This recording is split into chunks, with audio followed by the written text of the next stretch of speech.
الكتاب لا ريب فيه هدى للمتقين الذين يؤمنون بالغيب ويقيمون الصلاة ومما رزقناهم ينفقون والذين يؤمنون بما أنزل إليك وما أنزل من قبلك وبالآخرة هم يوقنون أولئك على هدى من ربهم وأولئك هم المفلحون.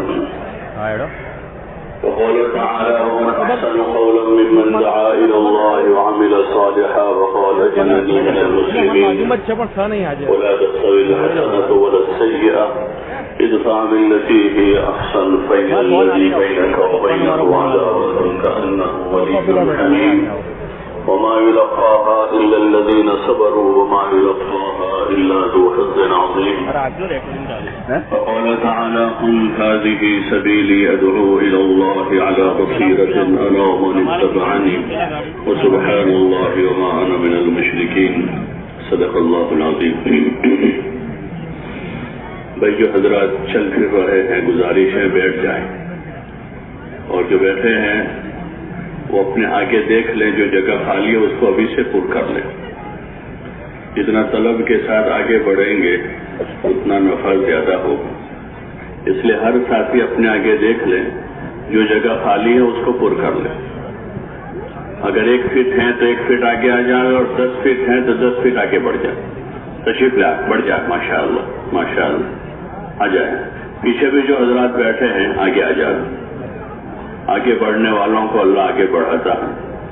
دین کی مجلسوں میں ہمیشہ آگے بڑھنے کی کوشش کرنی چاہیے. سننے میں آگے بڑھیں گے اللہ عمل میں بھی آگے بڑھا دے گا. اور اچھی نیت کے ساتھ سننا ہے, اچھے طریقے سے بیٹھنا ہے, اچھی نیت سے سننا ہے.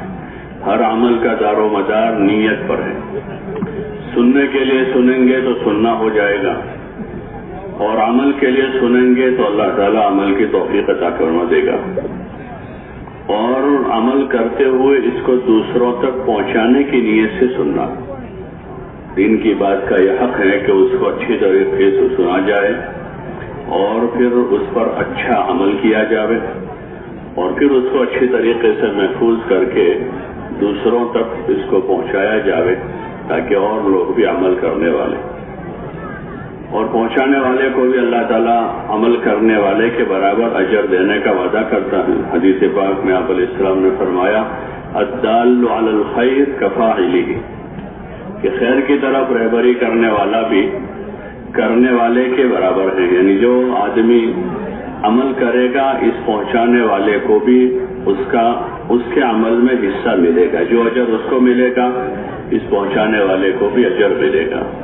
تو اس لیے ہمیں اپنی نیتوں کو درست کرنا یہ بہت بڑی چیز ہے. حضور صلی اللہ علیہ وسلم نے اس کی تاکید فرمائی, بزرگوں نے اس کی بار بار تاکید فرمائی کہ ہم ہر عمل کو نیت کے ساتھ کریں گے اور اچھی نیت سے کریں گے. حضرت مولانا علی میاں صاحب رحمۃ اللہ علیہ بڑے بزرگوں میں گزرے تھے, فرماتے تھے اس وقت بد نیتی سے زیادہ بے نیتی کا مرض کہ کوئی نیت ہی نہیں ہے. کہاں جا رہے ہیں, اجتماع میں جا رہے ہیں, کہاں جا رہے ہیں, جماعت میں جا رہے ہیں, آدمی آ رہا ہے جا رہا ہے لیکن نیت نہیں ہے. اور حدیث پاک میں ہے کہ ہر عمل کا دار و مدار نیت پر ہے اور آدمی کو وہی ملے گا جو اس کی نیت میں ہوگا. انما لکل امرئ ما نوى کہ آدمی کو وہی ملے گا جو اس کی نیت میں.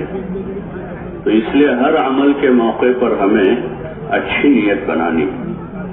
نیت کرنا بھی حضور صلی اللہ علیہ وسلم نے سکھایا کہ ہر عمل میں اچھی سے اچھی نیت کریں اور اچھا سے اچھا عمل کرنے کی نیت کریں گے. ایک بیٹھنا تو ہے ہی, لاپرواہی سے آدمی بیٹھا ہے وہ بھی بیٹھنا ہوا, اور ایک آدمی دھیان سے توجہ سے بیٹھا ہے وہ بھی بیٹھنا ہوا. تو ان دونوں میں اچھا بیٹھنا وہ ہے جو توجہ سے بیٹھا.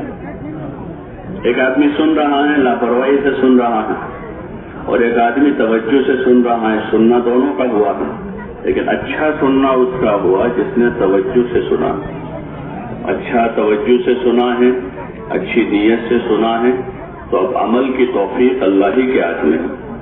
اللہ کی ذات سے قوی امید ہے کہ اللہ تعالیٰ دین پر چلنے کی، دین پر عمل کرنے کی توفیق عطا فرما دے گا۔ جب وہ اس کی طرف سے توفیق ہو جائے گی تو طبیعت چلے گی، بشاشت پیدا ہوگی، جسم کو طاقت ملے گی، کیونکہ توفیق اوپر سے ہوئی۔ 80 سال کے بوڑھے کو نماز کی توفیق ہے تو 5 وقت وہ پیدل مسجد جاتے ہیں، نہیں چلا جا رہا ہے لکڑی لے کر جا رہا ہے، نہیں چلا جا رہا ہے کسی کے سہارے سے جا رہا ہے، کھڑے ہو کر نہیں پڑھی جا رہے، وہ بیٹھ کر پہلی صف میں پڑھ رہے ہیں کہ توفیق شامل حال ہے۔ اور 25 سال کے جوان میں جب توفیق سلب ہو جاتی ہے تو اس کے پاس چلنے کی طاقت ہے، کھڑے ہو کر طاقت نماز پڑھنے کی قدرت ہے، لیکن وہ مسجد نہیں جا پاتا۔ تو اس لیے اللہ کی طرف سے جب توفیق شامل حال ہوگی تو طاقت قوت بھی دے گا، ہمت بھی دے گا، بشاشت بھی دے گا، اور عمل میں طبیعت بھی چلے گی۔ اس لیے ہر عمل میں ہمیں کوشش کرنی چاہیے کہ اس کو اچھے سے اچھے طریقے سے کرنا ہے۔ اس لیے اس کو اچھا کرنا ہے کہ اللہ نے اچھا کرنے کا حکم دیا ہے۔ اللہ تعالیٰ نے اپنے بندوں سے اچھا عمل مانگا ہے، لِيَبْلُوَكُمْ أَيُّكُمْ أَحْسَنُ عَمَلًا الَّذِي خَلَقَ الْمَوْتَ وَالْحَيَاةَ لِيَبْلُوَكُمْ أَيُّكُمْ أَحْسَنُ عَمَلًا۔ اللہ وہ ہے جس نے زندگی اور موت کو بنایا ہے اس لیے کہ وہ تم کو آزماویں کہ تم میں سے اچھا عمل لے کر کون آتا ہے۔ تو اللہ تعالیٰ نے اچھا عمل مانگا ہے۔ دنیا کی ساری چیزوں میں ہر ایک کی کوشش ہے کہ اچھا سے اچھا ہو، کھانا پینا، پہننا اوڑھنا، سواری، یہاں تک کہ جوتا جس کو پیر میں پہننا ہے، جس سے مٹی گروندنا ہے، لیکن وہ جوتا بھی آدمی اچھا سے اچھا پسند کرتا ہے۔ تو یہ تو اعمال ہیں جو اللہ کی بارگاہ میں پیش کرنے ہیں، تو اس میں اللہ کا مطالبہ بھی اچھے عمل کا ہے، اور ہماری کوشش بھی یہی ہوگی کہ ہم اچھا سے اچھا عمل کریں گے انشاءاللہ۔ ہر عمل کو اچھا کرنا، یہ تبلیغ کا کام اسی کا ہے۔ کلمہ تو ہم نے پڑھا ہے، نماز بھی پڑھتے ہیں، روزے بھی رکھتے ہیں، اور بہت سارے کام ہم دین کے کرتے ہیں، تو اس کو اچھا سے اچھا کرنے والے بن جائیں۔ علم کی روشنی میں اس کے صحیح طریقے پر ہمارے سارے کام ہوں، اس کی عملی مشق ہے۔ ایمان کی بھی مشق ہے، اعمال کی بھی مشق ہے، اخلاق کی بھی مشق ہے، اور اکرام و اخلاص کی بھی مشق ہے، اور جان و مال کو راہ خدا میں لگانے کی ایک مشق ہے۔ یہ جو تبلیغ کا کام 4 مہینے ہے، چلہ ہے، 3 دن ہے، مقام پر محنت ہے، یہ دین پر چلنے کی عملی مشق ہے کہ دین کے ہر عمل کو حضور پاک صلی اللہ علیہ وسلم کے مبارک طریقے پر ہم کرنے والے بن جائیں۔ اس لیے گھر سے نکال کر یکسو کر دیا جاتا ہے کہ گھر بار کاروبار سے یکسو ہو جائے، اور مسجد کے ماحول میں، مسجد کی 4 دیواری میں ان اعمال کی مشق کریں۔ اس میں دعوت بھی ہے، تعلیم و تعلم بھی ہے، ذکر و عبادت بھی ہے، اور مخلوق خدا کی خدمت بھی ہے۔ ان سارے کاموں کی ایسی مشق ہو جاوے کہ اب واپس آنے کے بعد یہ سارے کام اچھے طریقے سے کرنے والے ہو جائیں۔ اور اچھا طریقہ کون سا ہے؟ وہ حضرت نبی کریم صلی اللہ علیہ وسلم کا طریقہ۔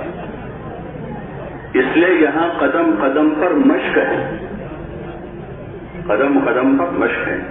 اس سفر میں سفر کے اذکار، سفر کے معمولات، سفر کی دعائیں، سفر کے آداب، اس کی مشق ہے سفر۔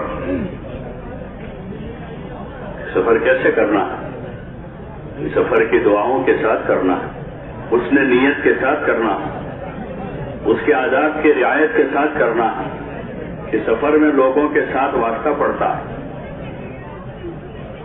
کوئی 2 گھنٹے ہمارے ساتھ رہتا ہے، کوئی 5 گھنٹے، کوئی 10 گھنٹے، کوئی 20 گھنٹے۔ تو اس کو سلیقے طریقے سے کرنا اور سنت کے مطابق کرنا، تو پھر یہ ہمارا سفر ہمارے لیے بھی خیر کا ذریعہ ہو، اور یہ ہمارا سفر اوروں کے لیے ہدایت کا ذریعہ ہو۔ اس وقت ضرورت ہے کہ جو صحیح زندگی ہے اس کو عملاً پیش کیا جائے، جو زندگی آپ علیہ السلام لے کر آئے. حضرت صحابہ کرام رضوان اللہ تعالی علیہ مجمعین نے حضرت نبی کریم صلی اللہ علیہ وسلم سے جو زندگی سیکھی اس زندگی کو لے کر وہ دنیا میں چلے پھرے، اپنے علاقوں میں بھی گئے اور حجاز سے باہر بھی گئے اس زندگی کو لے کر. تو وہ صحیح زندگی جو آپ صلی اللہ علیہ وسلم نے بتائی. جب وہ زندگی کو لے کر پھرے تو لوگ ان کی اس زندگی سے، ان کے اعمال سے، ان کے اخلاق سے، ان کی عبادتوں سے، ان کی دعوت سے متاثر ہوئے اور انہوں نے اس زندگی کو پسند کیا. اسلام جو ہے وہ لوگوں پر زبردستی نافذ نہیں کیا گیا، لوگوں پر تھوپا نہیں گیا حکومت کے زور پر، بلکہ صحابہ کے چلنے پھرنے سے دنیا میں پھیلا. صحابہ اس کو لے کر چلے پھرے اور ان کی عملی زندگی سے لوگوں نے اثر لیا، اس زندگی کو پسند کیا. جب اصلی چیز آتی ہے نا، اصلی چیز مارکیٹ میں چیزیں ہوتی ہیں، جوتا، کپڑا، سواریاں، تو اصلی چیز آتی ہے جب اصلی، تو ساری نقلی چیزیں رخصت ہو جاتی. لیکن اصلی مال آنا چاہیے. لوگوں میں وہی چلتا ہے، سب کو پسند، غریب بھی وہی پسند کرتا ہے. غریب آدمی قرضہ کر کے پھر خریدتا ہے اس میں، یہ اصل چیز ہے. ایسے اصل زندگی وہ اسلام ہے جو آپ علیہ السلام لے کر آئے. ان الدین عند اللہ الاسلام. اصل زندگی گزارنے کا طریقہ اور اصل دین جو ہے وہ اسلام ہے، جو اللہ تعالیٰ نے حضور علیہ السلام پر نازل فرمایا. الیوم اکملت لکم دینکم، جس کو اللہ نے مکمل کر دیا. واتممت علیکم نعمتی، اور جس کو اللہ تعالیٰ نے نعمت قرار دیا. اسلام جو ہے وہ ایک نعمت ہے بہت بڑی، پوری انسانیت کے لیے نعمت ہے، پوری انسانیت کے لیے. واتممت علیکم نعمتی ورضیت لکم الاسلام دینا. اور اللہ تعالیٰ کا ارشاد ہے کہ ہم نے تمہارے لیے اسلام کو دین کی طرح، دین کے طور پر پسند کر لیا. اللہ کا پسندیدہ دین ہے، جو رب العالمین ہے، جو خالق کائنات ہے، اس کا پسند کیا ہوا. اس لیے اس میں سب کی بھلائی ہے، مردوں کی، عورتوں کی، بچوں کی، بوڑھوں کی، عوام کی، خواص کی، سب کی بھلائی اسی میں ہے. صحابہ اس کو حضور علیہ السلام سے سیکھ کر عملی طور پر دنیا میں لے کر پھرے. عملاً لوگوں نے دیکھا، ان کے چلنے پھرنے کو دیکھا، ان کے اٹھنے بیٹھنے کو دیکھا، ان کی باتیں سنی، ان کی راتیں دیکھی، ان کے دن دیکھے، ان کے اخلاق دیکھے، ان کی ہمدردی اور خیرخواہی دیکھی، ان کا ایثار دیکھا، ان کی دنیا سے بے رغبتی دیکھی. بعض جگہوں پر یہ ہوا، جب صحابہ پہنچے وہاں تو وہاں کے بادشاہ نے ان کے پاس ان کے قاصد بھیجے آدمی کہ یہ عرب کے بدو آئے ہیں، شاید بھوک کی وجہ سے آئے ہمارے علاقے میں، ان کو کھانا دے دو، ان کو کپڑا دے دو تاکہ واپس ہو جائے. ورنہ بھوکے پیاسے لوگ آتے تو پھر وہ ادھم مچاتے. بستیوں میں حالات زیادہ لوگ ہوتے جب، تو پھر وہ دوسرے راستے کھولتے. تو بادشاہ نے یہ سمجھا تو انہوں نے کہلوایا کہ بھائی ہم بھوک پیاس کی وجہ سے نہیں آئے، ہم تو اللہ کے بھیجے ہوئے ہیں، اور ہم تمہارے پاس تمہاری دنیا لینے نہیں آئے، ہم تو تم کو کچھ دینے آئے. جو ہمارے پاس ہے اسلام اور دین، یہ ان کا ہدف تھا کہ جو دین ہمارے پاس ہے وہ ہمیں دینا ہے. اور اندر یقین تھا کہ کامیابی اسی پر ہے، چاہے فقر و فاقہ کے ساتھ ہے پھر بھی کامیاب. فقر و فاقہ جیسے اس وقت لوگوں نے یہ سمجھا ہے کہ پیسہ ہوگا تو کامیاب ہے، مال ہوگا تو کامیاب ہے. تو آدمی کوئی چیز نہیں، بس مال آوے وہ دیکھتا ہے. مال کمانے میں زندگی پوری ہو جائے تو بھی اس کو کوئی حرج نہیں، مال کماتے کماتے بوڑھا ہو جائے تو بھی حرج نہیں، مال کماتے کماتے بیمار ہو جائے تو بھی حرج نہیں، مال کماتے کماتے بد اخلاق بدتمیز بن جاوے تو بھی کوئی حرج نہیں. مال کماتے کماتے ذلیل ہو جائے تو بھی کوئی حرج نہیں. کیا آنا چاہیے؟ مال ہے. تو مقصد مال ہے. تو آدمی مال کے پیچھے دوڑا بھاگا جا رہا. صحابہ کرام رضوان اللہ تعالی علیہ مجمعین نے یہ بات سمجھی تھی کہ کامیابی دین میں ہے. تو پھر دین کے لیے ان کو وطن چھوڑنا پڑا, دین کے لیے ذلت برداشت کرنی پڑی, دین کے لیے بھوک پیاس برداشت کرنی پڑی, اور دین کے لیے جو کچھ کرنا پڑا وہ کیا, لیکن انہوں نے دین ہاتھ سے نہیں جانا تھی. اور اللہ کا وعدہ جو ہے وہ دین پر ہے, ایمان اور اعمال پر ہے. تو پھر اللہ تعالیٰ نے اپنا وعدہ پورا کیا. انہوں نے یقین کے ساتھ دین کو حاصل کیا تو اللہ تعالیٰ نے ان کو دین دیا, اور دین کے ساتھ جتنی برکتیں, رحمتیں اور اللہ کے جتنے وعدے ہیں وہ سارے وعدے اللہ تعالیٰ نے ان کے ساتھ پورے کیے. اس نقل و حرکت سے یہی چاہا جا رہا ہے کہ ہر مسلمان اپنے دل میں یہ یقین پیدا کریں کہ ہماری دنیا آخرت دونوں جہان کی کامیابی اللہ کے دین میں ہے. اللہ کے عوامر و احکام کو حضرت نبی کریم صلی اللہ علیہ وسلم کے طریقوں پر پورا کرنے میں ہے. اس کی عملی مشق کرنی ہے, سفر میں بھی اور جہاں جہاں جائیں گے وہاں جا کر بھی. ایمان کی مشق ہے, ایمان مشق چاہتا ہے. اللہ سے ہونے کو بولنا ہے کہ اللہ کرتا ہے, اللہ کھلاتا ہے, اللہ پلاتا ہے, اللہ پالتا ہے, کام بنانے والا اللہ ہے, عزت و ذلت کا مالک اللہ ہے, زندگی اور موت کا مالک, زندگی اور موت کا مالک اللہ ہے, بیماری اور شفا کا مالک اللہ ہے. کہ دل کی گہرائیوں سے یہ آواز آ رہی ہے. جب یہ آواز اندر سے آئے گی تو ہر وقت رجوع اللہ کی طرف ہوگا. بھوک آئے گی تو اللہ کی طرف متوجہ ہوں گے, پیاس آئے گی تو اس کی طرف متوجہ ہوں گے, بیماری آئے گی تو اللہ ہی کو پکاریں گے, حالات آئیں گے تو اللہ کی طرف رجوع کریں گے, اور خوشحالی ہوگی تو بھی اللہ کو بھولیں گے نہیں. جب یقین یہ ہوگا تو پھر خوشحالی میں بھی اللہ کو نہیں بھولیں گے, تندرستی میں بھی اللہ کو نہیں بھولیں گے, بلکہ پھر ایمان کا تقاضا ہے آگے, ایمان کا آگے تقاضا ہے. اس کا تقاضا عبادت ہے. جب اللہ کی عبادت کریں گے, جو مقصد حیات ہے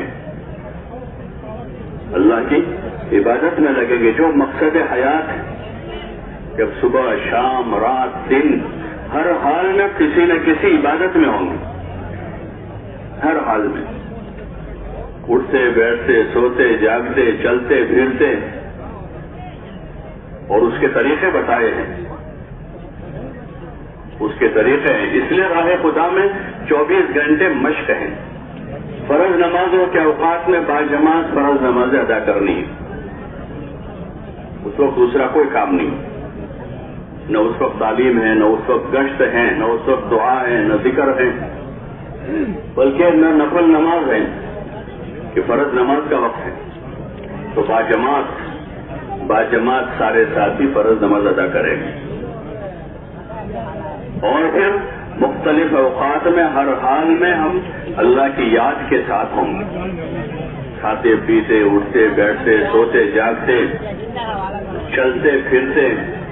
اس لیے جو 24 گھنٹے کے معمولات ہیں, 24 گھنٹے کے جو معمولات ہیں, ان معمولات میں کہیں ذکر ہے, کہیں دعا ہے, کہیں دعوت ہے, کہیں تعلیم و تعلم ہے, کہیں خدمت ہے. اس کو مشق کے طور پر کرنا ہے تاکہ ہم ان کاموں کے عادی بن جائیں. بزرگوں سے بارہا سنتے کہ ہمیں جو ہے ان کاموں کو اس لیے کرنا ہے کہ ہم ان کاموں کے عادی بن جائیں, اور جو دوسری عادتیں ہم کو ہو گئی ہیں جو غیر ضروری ہیں, لایانی ہیں یا گناہوں کی ہیں, وہ اچھے کام کرتے کرتے وہ تمام عادتیں جو ہے وہ ختم ہو جائیں. اس لیے اپنے آپ کو 24 گھنٹے کے اعمال میں مشغول کرنا ہے. گھر چھوڑ دیا ہے, اپنا کاروبار چھوڑا ہے, اپنے تمام راحت و آرام کے اسباب کو چھوڑا ہے. اب ایک چیز ہے جو ہمارے پیچھے گھر نہیں رہے گی, ہمارے ساتھ چلے گی, وہ ہماری عادتیں ہیں. اس کی جو عادتیں وہ ساتھ ساتھ جائے گی. ایسے نفس اور شیطان ساتھ جائے گا. آدمی جہاں جائے گا اس کے ساتھ ہے. نفس، شیطان اور بری عادتیں. اس سے بچنے کا راستہ یہ ہے کہ 24 گھنٹے کے اعمال بتائے ہیں، ان اعمال میں ہم اپنے آپ کو مشغول کر دیں گے. جب ان اعمال میں مشغول ہو جائیں گے تو دھیرے دھیرے ان سے ہماری نجات ہو جائے گی، عادت ہو جائے گی. اچھے کاموں کی عادت ہوگی تو برے کام چھوٹ جائیں گے. اچھے کاموں میں مشغول ہو جائیں گے تو پھر نفس و شیطان کا مکر ہمارے اوپر نہیں چل پائے گا. وہ اپنی کوشش کریں گے لیکن ہم اچھے کاموں میں لگے. کبھی نماز میں ہیں، کبھی دعا میں ہیں، کبھی ذکر میں ہیں، کبھی سیکھ رہے ہیں، کبھی سکھا رہے ہیں، کبھی خدمت کر رہے ہیں، کبھی اللہ کے سامنے رو رہے ہیں، تو پھر نفس و شیطان کا مکر چلے گا نہیں. اس لیے اس راستے میں جتنے بھی اعمال ہیں اجتماعی اور انفرادی، ان عملوں کو مشق کے طور پر کرنا، خالی وقت گزاری نہیں کرنی. بہت دنوں سے 2 سال سے 3 سال سے لوگ آ رہے تھے، اب بھی اجتماع آیا تو چلو ایک مرتبہ 4 مہینے لگا دے تاکہ 3-4 سال چھٹی ہو جائے کہ اب 3-4 سال تک نہ آوے لو. اس لیے سے جائیں گے تو 4 مہینے لگ جائیں گے، اگلے 4 سال تک کوئی نہیں آئے گا. یہ آئیں گے تب بھی ہم کہہ دیں گے ابھی تو جا کر آیا ہوں. تو مقصود خروج سے یہ نہیں ہے. 4 مہینے بہت بڑی قربانی ہے. ہاں، ہم خود اپنی قربانی کی قدر کریں، اپنے اس وقت کی قدر کریں. یہ بڑی قربانی ہے. آپ نے اپنا وقت ان کا فارغ کیا ہے، اپنا گھر چھوڑا ہے، کاروبار چھوڑا ہے، بیوی بچوں سے ہر ایک کو فطری محبت ہوتی ہے، ان کو چھوڑا ہے. تو یہ بڑی قربانی ہے. اس قربانی کی خود ہم قدر کریں. ہاں، ہم خود اس کی قدر کریں، اپنے اوقات کی، اپنے مال کی، جو اللہ کی دی ہوئی بہت بڑی نعمت ہے. اور وقت جو ہے وہ قیمتی سرمایہ ہے، اس کا کوئی بدل نہیں ہے. پیسوں کا بدل ہے، زمین کا بدل ہے. یہ گئی دوسری ہاتھ لگ جائے گی، سواری چھوٹ گئی دوسری مل جائے گی، لیکن وقت ایسی چیز ہے اس کا کوئی بدل نہیں. اور اللہ تعالیٰ نے آپ حضرات کو توفیق دی ہے کہ 4 مہینے فارغ کیے. بڑی توفیق ہے اللہ کی طرف، بہت بڑی توفیق. اس پر شکر کا تقاضا ہے. اگر شکر کیا جائے گا اس پر تو اللہ کی طرف سے مزید اعمال کی بھی اور مزید اوقات کو فارغ کرنے کی بھی توفیق ہو جائے گی. ان شکرتم لازیدنکم، کہ تم شکر کرو گے تو ہم اضافہ کرتے ہی رہیں گے. اس لیے سب طے کریں کہ اپنے وقت کی قدر کریں گے انشاءاللہ. اور جتنے اعمال ہیں اس کی مشق کریں گے. ہاں، اتنی مشق کریں گے کہ ان سارے کاموں کو اچھی طریقے سے کرنا ہم سیکھ لیں. دنیا کے جتنے کام ہیں اس کی مشق کرتا ہے آدمی. ڈرائیونگ کی مشق، ابتدا میں پہلی بار بیٹھا ہے نہیں چلا پاتا، آگے بڑھتا ہے گاڑی بند ہو جاتی ہے، ابھی گیئر ادھر پکڑتا ہے اسٹیئرنگ چھوٹ جاتی ہے، کبھی ایکسیلریٹر دباتا ہے بریک دبا دیتا ہے، لیکن دھیرے دھیرے مشق کرتا ہے. میدان میں چلاتے چلاتے راستے پر آتا ہے، راستے پر چلاتے چلاتے ہائی وے پر جاتا ہے، وہاں چلاتے چلاتے شہر میں آتا ہے، اور پھر اتنا ماہر ہو جاتا ہے کہ شہر کی تنگ گلیوں میں بھی وہ گاڑی نکال لیتا ہے کہ اس نے مشق کر لی. ایسے نماز کی مشق ہے کہ فرصت میں وہاں پڑھ رہے تھے، کوئی کام نہیں تھا جماعت میں تو 5 وقت کی نمازیں پڑھی، نفل نمازیں پڑھی ہیں، اور نماز کی ایسی مشق کی ہے کہ اب مشغولی میں بھی نماز آسان ہو جائے گی. وہاں فرصت کے اوقات میں نماز پر ایسی مشق کی ہے کہ سارا دھیان توجہ نماز ہی میں لانے کی کوشش کی. تو شروع میں رکعت باندھتے تھے، پہلی رکعت اچھی گئی، دوسری رکعت میں خیالات آئے، پھر دھیرے دھیرے اور محنت کی اور محنت کی اور محنت کی اور محنت کی.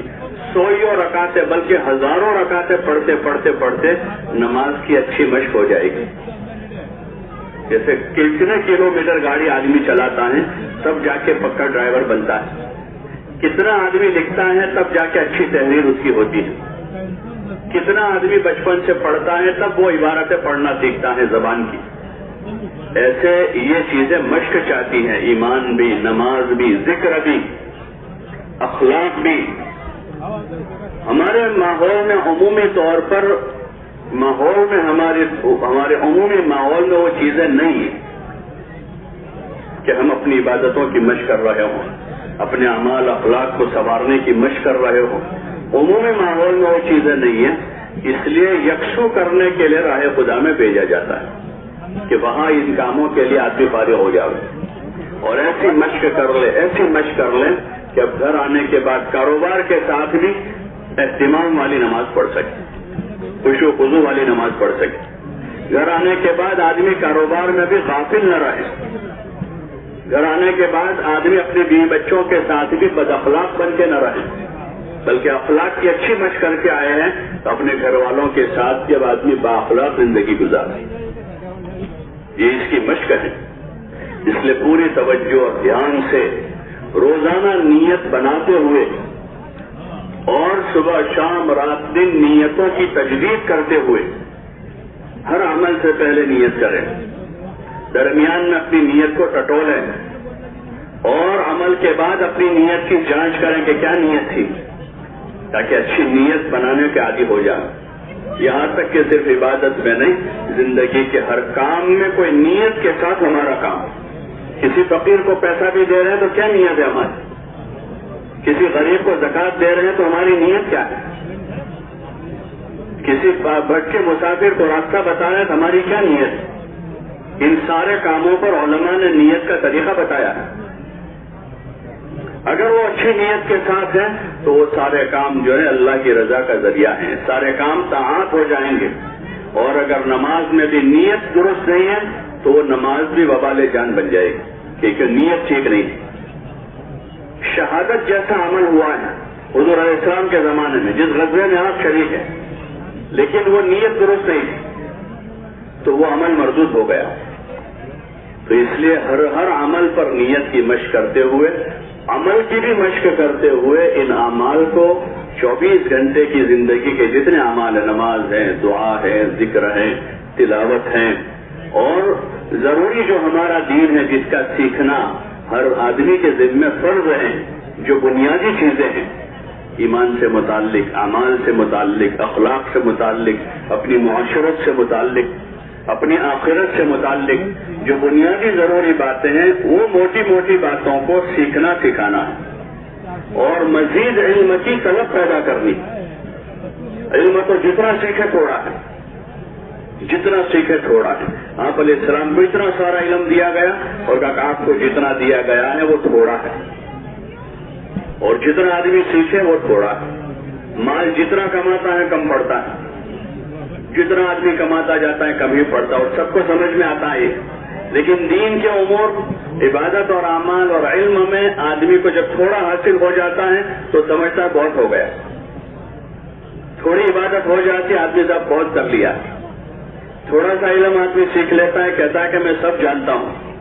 کوئی مسئلہ بتاتا ہے کہ مجھے پتا ہے، کوئی کہتا ہے بھائی ذرا پوچھ لو اس کو اچھی طرح سے علماء سے، تو آدمی کہتا ہے مجھے پتا ہے، میں جانتا ہوں۔ تو ایسی قناعت پیدا نہ ہو، بلکہ اس راستے میں فضائل کے حلقوں میں بیٹھ کر ایمان، اعمال، علم، اخلاق کی مزید طلب پیدا ہو اور طلب پیدا ہو، علم حاصل کرنے کا، اللہ کی ذکر میں لگنے کا، اللہ کا دھیان پیدا کرنے کی، اور اپنے اخلاق کو سنوارنے کی، اپنی عبادتوں کو بنانے کی ایسی طلب پیدا ہو، ایسی طلب پیدا ہو کہ اب کسی وقت قناعت نہ ہو بلکہ ہر وقت طلب ہو۔ اور جب طلب پیدا ہوگی تو پھر ہر وقت اللہ کی طرف سے اس کا انتظام کیا جائے گا کہ طلب پوری کی جائے۔ آدمی کو پانی کی طلب ہوتی ہے تو ہر وقت اس کا انتظام اللہ کرتا ہے، سفر میں بھی پانی مل جاتا ہے، حضر میں بھی پانی مل جاتا ہے۔ اللہ پاک اس کی پیاس کی اس طلب پر اس کے پانی کا انتظام کرتا ہے۔ کھانے پینے کی طلب پر ہوائی جہاز میں کھانا پینا مل جاتا ہے کہ آدمی ہوا میں ہے، اور پانی کے جہاز میں کھانا مل جاتا ہے، اور جنگلوں میں کھانا مل جاتا ہے۔ ایسے جب دین کی طلب بیدار ہوگی تو پھر اللہ پاک اس کا نظام کرے گا، اللہ ایسے اسباب مہیا کرے گا کہ جس میں ہماری دینی ضرورت پوری ہوتی جائے گی۔ اور اگر طلب نہیں ہوگی تو آدمی مٹکے سے 10-15 فٹ کے فاصلے پر بیٹھا ہے، لیکن طلب ہی نہیں ہے تو رات سے صبح ہو گئے، ایک گلاس بھی پانی نہیں پیا، طلب ہی نہیں ہوئی ابھی تک۔ اور گرمی کے موسم میں آدمی پتہ نہیں کہاں ہے، راستے میں مسافر ہیں اور پیاس لگی ہوئی ہے، تو آدمی یاد دیکھتا ہے کہ کسی دکان میں پانی ہے، آگے 2 کلومیٹر جا کر پھر دکان تلاش کرتا ہے، پھر آگے جاتا ہے، تو آدمی کی طرف پر اس کو کہیں نہ کہیں سے پانی مل جائے. تو اس لیے اس راستے میں نکل کر مشق کرنی ہے، ایمان کی، اعمال کی، علم کی، ذکر کی بھی مشق ہے، وہ بھی مشق آتا ہے. اس لیے بزرگوں نے صبح شام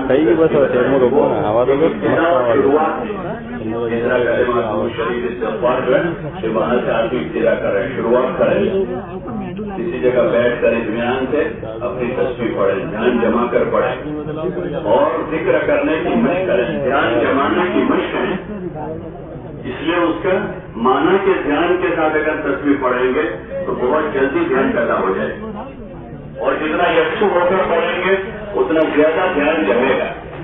وہ تو آخری درجہ ہے کہ آدمی کو فرصت نہیں ملی، سفر میں تھا تو چلتے چلتے بھی سفر میں بھی آدمی نے پوری کر لی. ورنہ اصل چیز تو یہ ہے کہ آدمی اس کے لیے صبح شام 10-15 منٹ فارغ کر کے الگ سے بیٹھ جائے.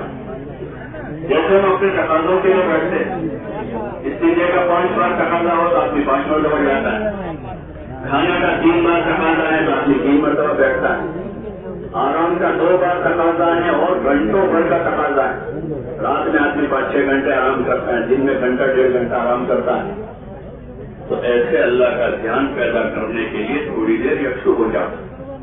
صبح اگر فجر کی اذان اقامت کے درمیان میں بیٹھ گئے اس کا کوئی کام نہیں ہے دوسرا، جلدی سے فارغ ہو گئے، جلدی اٹھ گئے، تہجد بھی ہو جائے گی اور تلاوت، تسبیح، معمولات سب پورا ہو جائے گا. دعا شام کو عموماً مغرب سے پہلے دعا પછી મુસાફામાં આગળ જશે મળી જાય દોરીમાં سے پہلے کا وقت ہے. એ દોરીને આપણે موقع نہیں رہا تو پھر پہلے فارغ ہونے اس وقت موقع نہیں رہا تو عشاء کے بعد تھوڑی دیر بیٹھ گئے، لیکن اپنے معمولات کو پورا کرنے کی کوشش کریں. چوتھی مشق کرنی ہے اپنے اخلاق پر، ہمارے اخلاق درست. سب سے پہلے تو ہمیں اعتراف کرنا ہوگا کہ ہمارے اخلاق ٹھیک نہیں. جب ہم خود قبول کریں گے تو محنت کریں گے اور ہم تو یہی سمجھیں کہ ہم تو بہت ٹھیک ہے، دوسرے برابر نہیں. شور کہہ رہا ہے کہ بیوی کے اخلاق برابر ہیں، بچے نافرمان ہیں، میرے ماں باپ ایسے ہیں اور میں تو سب سے اچھا ہوں. جو آدمی اپنی بد اخلاقی اور اپنی بے دینی کا اعتراف کرے گا وہ دین سیکھنے کی طرف متوجہ ہوگا. اپنے اخلاق کو درست کرنا ہے، یہ کام ہے مستقل، اور یہ چیز مشق چاہیے، یہ چیز مشق چاہیے. اور یہ ایسا عمل ہے کہ اگر یہ ٹھیک نہ ہوئے تو آدمی کی عبادتیں دری کی دری رہ جائے گی. آدمی کے سارے نیک کام ایک طرف ہو جائیں گے بد اخلاقی کی وجہ سے، اور اللہ کے بندوں کے ساتھ اس کی رویوں کی وجہ سے عبادتیں ساری کی ساری اکارت ہو جائے گی. اس لیے بہت زیادہ اس پر محنت کی ضرورت ہے. جب اسباب اور وسائل ہو جاتے ہیں تو پھر اخلاق جو ہے وہ بگڑتے ہیں. آدمی کے پاس اسباب کم ہوتے ہیں، غربت ہوتی ہے تو بیچارہ ہوتا ہے نا، پیسہ کم ہوتا ہے، طاقت قوت نہیں ہوتی، اور اقلیت میں ہوتا ہے تو آدمی سہما رہتا ہے، ڈرا رہتا ہے، سب کے ساتھ اچھا ملتا ہے. لیکن وسائل بڑھتے ہیں، آدمی کے پاس مال آتا ہے، دنیا آتی ہے، کاروبار ہو جاتے ہیں، آدمی کے پاس 2 پیسے آ جاتے ہیں تو پھر آدمی کے رویے بدل جاتے ہیں. اس راستے میں نکل کر اس کی مشق کرنی کہ ہم سے چھوٹوں کی بھی خدمت کریں، ہم سے کم حیثیت لوگ ہیں ان کی بھی خدمت کریں. ایک آدمی ہے بہت مالدار اور دوسرے ساتھی جماعت میں غریب ہے، تو یہ نہ ہو کہ غریبوں کے دل میں خدمت لگا دے، مالدار کھاتے رہیں گے، بلکہ ہم بھی خدمت کریں گے اپنے ساتھیوں کی، اس لیے سے کہ ہمیں اس خدمت کا اجر اللہ راضی ہو جائے، ہمارے اندر توجہ پیدا ہو جائے. حضور پاک صلی اللہ علیہ وسلم ایک موقع پر سفر میں سواریاں کم تھی تو باری بیٹھنے کی ترتیب بنی، تو ایک صحابی رضی اللہ عنہ کی باری حضور صلی اللہ علیہ وسلم کے ساتھ ہوئی. انہوں نے آپ علیہ السلام سے عرض کیا رسول اللہ میں ہی ان کی نکیل پکڑتا رہوں گا، آپ اوپر بیٹھ رہے ہیں، میری باری میں بھی آپ بیٹھیں، آپ کی باری میں بھی آپ ہی بیٹھیں. تو آپ صلی اللہ علیہ وسلم فرمائے کہ نہیں بھائی ایسا نہیں ہے، میری باری میں بیٹھوں گا، آپ کی باری میں آپ بیٹھیں.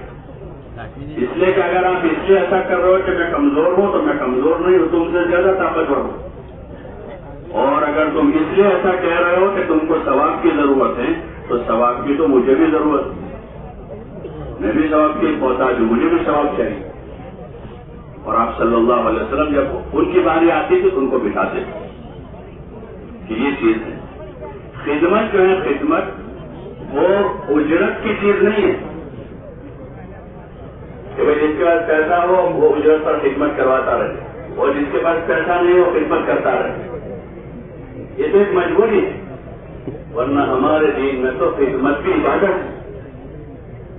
خدمت پر بھی ثواب ہے. بھی بچوں پر آدمی جو نفع خرچ کرتا ہے اس کو بہترین صدقہ کہا، بہترین صدقہ ہے. ایمان سے خدمت کی ہے، ایسے جان سے خدمت ہے. اپنے ساتھیوں کی خدمت کریں گے، مقامی لوگوں کی خدمت کریں گے.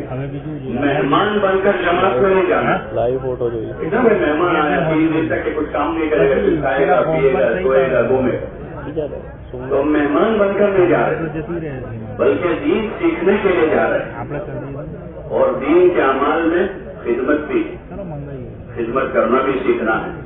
اور اس کے بعد اوپر جو ہے اس کے درجے پھر دھیرے دھیرے دھیرے اخلاق درست ہوں گے، توازو پیدا ہوگی. ہاں اپنی حقیقت کا پتہ چلے گا. ابھی تو حقیقت کا پتہ نہیں اس لیے کود رہے ہیں. ایک آدمی کو اندر پیٹ میں کینسر ہے لیکن اس کو پتہ نہیں، ہلکا ہلکا درد رہتا ہے، گھومتا ہے پھرتا ہے، شان سے شادیوں میں جا رہا ہے، ٹہل رہا ہے، چکرے لگا رہا ہے، لیکن دوسرے دن تھوڑا زیادہ بڑھا، پھر بھی چل پھر رہا ہے. ڈاکٹر کو بتایا، گولی دے دی انہوں نے، شادی میں جا رہا ہے، کاروبار کر رہا ہے، دوستوں کے ساتھ بیٹھا، لیکن درد ٹھیک نہیں ہوا. 14 دن اور زیادہ بڑھ گیا. اب کسی جگہ جا کر اس کو چیک کروایا کہ پتہ چلا کہ آپ کو کینسر ہے. اب کیا کرے گا؟ اب سارے پروگرام کینسل، سارے پروگرام سیدھا علاج کی فکر میں لگ جاتا ہے. جب پتہ چل رہا ہے کہ بیماری ایسے ہمارے سامنے واضح ہو ہماری بیماری، یہ بیماری ہے، اندر تکبر ہے، اندر عجب ہے، بڑائی کا جذبہ ہے، اپنے سوا دوسروں کو حقیر سمجھنے کا ذریعہ ہے، عبادت کا روک نہیں ہے. یہ بڑی بڑی بیماریاں ہیں. جب آگے راہ خدا میں نکلتا ہے تو اپنی یہ بیماریاں اپنے اوپر کھلتی ہیں. اپنی بیماریاں جب تعلیم کے حلقوں میں صبح شام اللہ کی یاد میں قرآن کی تلاوت میں جب لگیں گے تو بصیرت جو ہے آدمی کی، اس سے آدمی کو اپنی بیماریاں دکھے گی، پھر آدمی روئے گا اللہ کے سامنے. یہ اس کا صحیح وقت لگنے کا اثر ہے. جب صحیح وقت لگے گا تو آدمی اپنے گناہوں پر رونا شروع کرتا ہے، توبہ کرتا ہے کہ اللہ مجھے معاف کر. اپنے ساتھیوں سے بھی معافی مانگتا ہے، بھائی سب مجھے معاف کر دیں، 15 دن سے میں آپ کے ساتھیوں کو تکلیف پہنچو، معاف کر دیں. وہاں سے خط لکھے گا اپنی امی کو کہ میں نے آپ کو بہت پریشان کیا ہے، مجھے معاف کر. ابا کو خط لکھے گا کہ میں نے آپ کا حق ضائع کیا ہے، آپ مجھے معاف کر. یہ بچوں کو خط لکھے گا کہ میں نے آپ کا صحیح حق ادا نہیں کیا ہے، آپ مجھے معاف کر دیں. یہ صحیح وقت لگنے کا اثر ہے کہ آدمی کا رونا شروع ہوتا ہے، توبہ استغفار شروع ہوتا ہے. ہاں رقت تاری ہوتی ہے. ایسے ساتھیوں کو دیکھا جن کو کچھ زیادہ قرآن کی سمجھ نہیں ہے، لیکن جب ان پر یہ اثر ظاہر ہوا تو عام ساتھی ہے اور فجر کی نماز میں امام صاحب اگر جہنم کی آیتیں پڑھ رہا ہے تو وہ اتنا رو رہا ہے کہ رقت تاری ہو جائے. وہ سمجھتا نہیں جاتا، بس خالی جہنم سنا، اس عذاب سنا ہے، لیکن وہ اندر جو ڈانگا بنا ہے اندر کا اور جو اثر ظاہر ہوا ہے تو وہ نماز میں حالانکہ زیادہ قرآن نہیں سمجھ رہا ہے لیکن رقت تاری ہو رہی ہے کہ وقت صحیح گزر رہا ہے، اپنے گناہوں پر آدمی رو رہا ہے. تو معافی مانگتا رہے گا ہر ایک. اور اگر یہ چیز نہیں ہوئی اور غلط اثر ظاہر ہوا تو پھر آدمی جماعت میں نہ جا کر دوسروں کی برائیاں دیکھتا ہے. دیکھو امیر صاحب جو سوچتے ہیں زیادہ، فلاں ساتھی بہت کھاتا ہے، فلانا جو دیکھو نماز پوری نہیں پڑھتا ہے، اس نے تصویر نہیں پڑھی ہے. آدمی مسلم بن جاتا ہے، صالح بنتا نہیں ہے اور کیا بن جاتا ہے؟ مسلم بن جاتا ہے. تو پھر یہ آدمی نہ اپنا فائدہ کرتا ہے نہ کسی کا کرتا ہے، بلکہ وہ نقصان اٹھاتا ہے. اللہ ہم سب کی سے عبادت فرما. اس لیے صحیح وقت گزارنا ہے، صحیح وقت گزارنا ہے اور وقت پورا کرنا ہے. اور ان عملوں کی مشق ہے، پھر اخلاص کی مشق ہے. اخلاص کی مشق کہ اپنے کام کرتے جاوے، بولتے جاوے اللہ کے لیے کیا ہے. نمازیں پڑھی، روزے رکھے، قرآن پڑھا، ذکر کیا، دعائیں مانگی، اور تنہائی میں ایسے ایسے کام کرے کہ اس کا کسی کو پتا نہیں، کہ رات میں اٹھ گئے اللہ کے سامنے رو رہے ہیں کسی کونے میں بیٹھ کر، اور اپنے عملوں کو پورا کر رہے ہیں۔ علماء نے لکھا کہ مخلص ہونے کی ایک علامت آدمی کی یہ ہے کہ وہ اپنے کام کو پورا کرے، جو جو اس کے معمولات ہیں اس کو ہر حال میں پورے کریں کہ اللہ کے لیے کر رہا ہے۔ تو سفر میں بھی تسبیح پڑھ رہا ہے، تلاوت گھر پر پڑھ رہے تھے، مسافر ہیں سفر میں بھی پڑھ لیے، وہاں موقع نہیں ملا تو دوسرے دن اس کو پورا کر لیا کہ اللہ کے لیے پڑھ رہا ہے۔ آدمی عمل پورا کر رہا ہے کہ اللہ کے لیے کر رہا ہے، تو اپنے عملوں کو پورا کرنا ہے اور اخلاص کی مشق ہے۔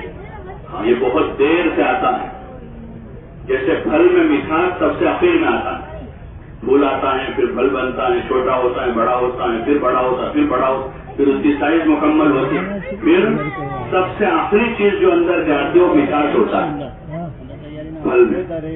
ایسے عمل میں اخلاص سب سے آخر میں آتا ہے۔ مولانا یوسف صاحب رحمۃ اللہ علیہ فرماتے کہ لگے رہو، یعنی کام کرتے رہو، اخلاص اندر آتا جائے گا۔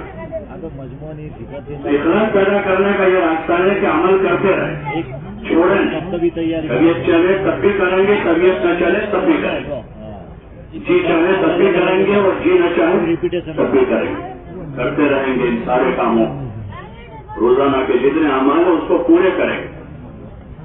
اور چھٹی جو ہمیں مشقیں کرنی ہے وہ جان مال کو راہ خدا میں لگانے کی، عادت کے طور پر نہیں بلکہ عبادت کے طور پر۔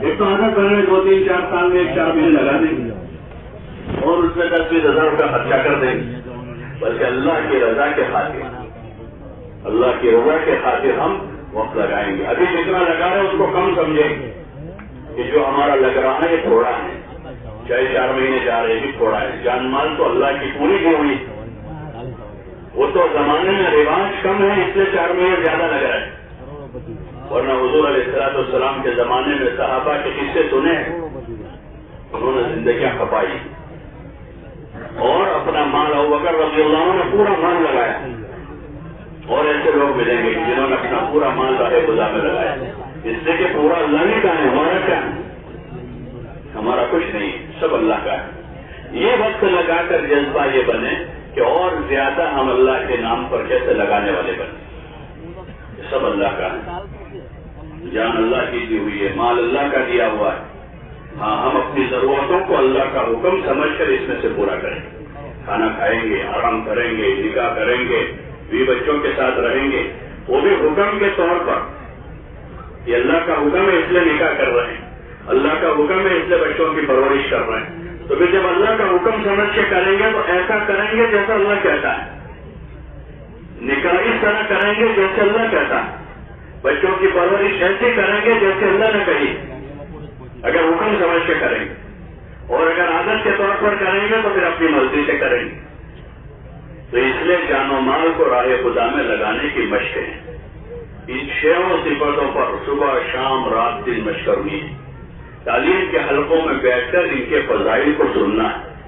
ہاں یہ ایک محنت ہے، یہ پوری ایک محنت ہے کہ تعلیم کے حلقوں میں جم کر بیٹھنا، یہ ایک کام ہے، اس سے جینا چھڑاؤ، ہاں رات میں آرام کر لیں، اگر رات میں آرام نہیں کریں گے تو دن میں عمل میں طبیعت نہیں لگتی، کیونکہ نیند باقی ہے، رات میں جلدی آرام کر لیں، عشاء کے بعد زیادہ نہ جاگیں، اپنا کوئی معمول باقی ہے تو ایک کونے میں بیٹھ کر معمول پورا کریں، جلدی آرام کریں۔ اور یہ سردیوں کی راتیں، لمبی راتیں ہوتی، رات میں جو ہے سنت کے مطابق آرام کر لیں اور صبح تہجد میں اٹھ جانا، راہ خدا میں نکلنے کے بعد بھی اگر تہجد نہ ہو تو یہ محرومی ہے کہ مسجد کے ماحول میں 24 گھنٹے یہ کاموں کے لیے فارغ ہیں، اس لیے تہجد میں اٹھ جاؤ اور اسی وقت سے دھیان توجہ سے اپنی عبادت، ذکر، تلاوت، دعا، استغفار، ان تمام کاموں کی پابندی کرتے ہوئے فجر کی نماز تک اپنے معمولات سے فارغ ہو جائیں۔ فجر کی نماز پڑھی، فجر کے بعد مجلس ہوتی ہے عموماً،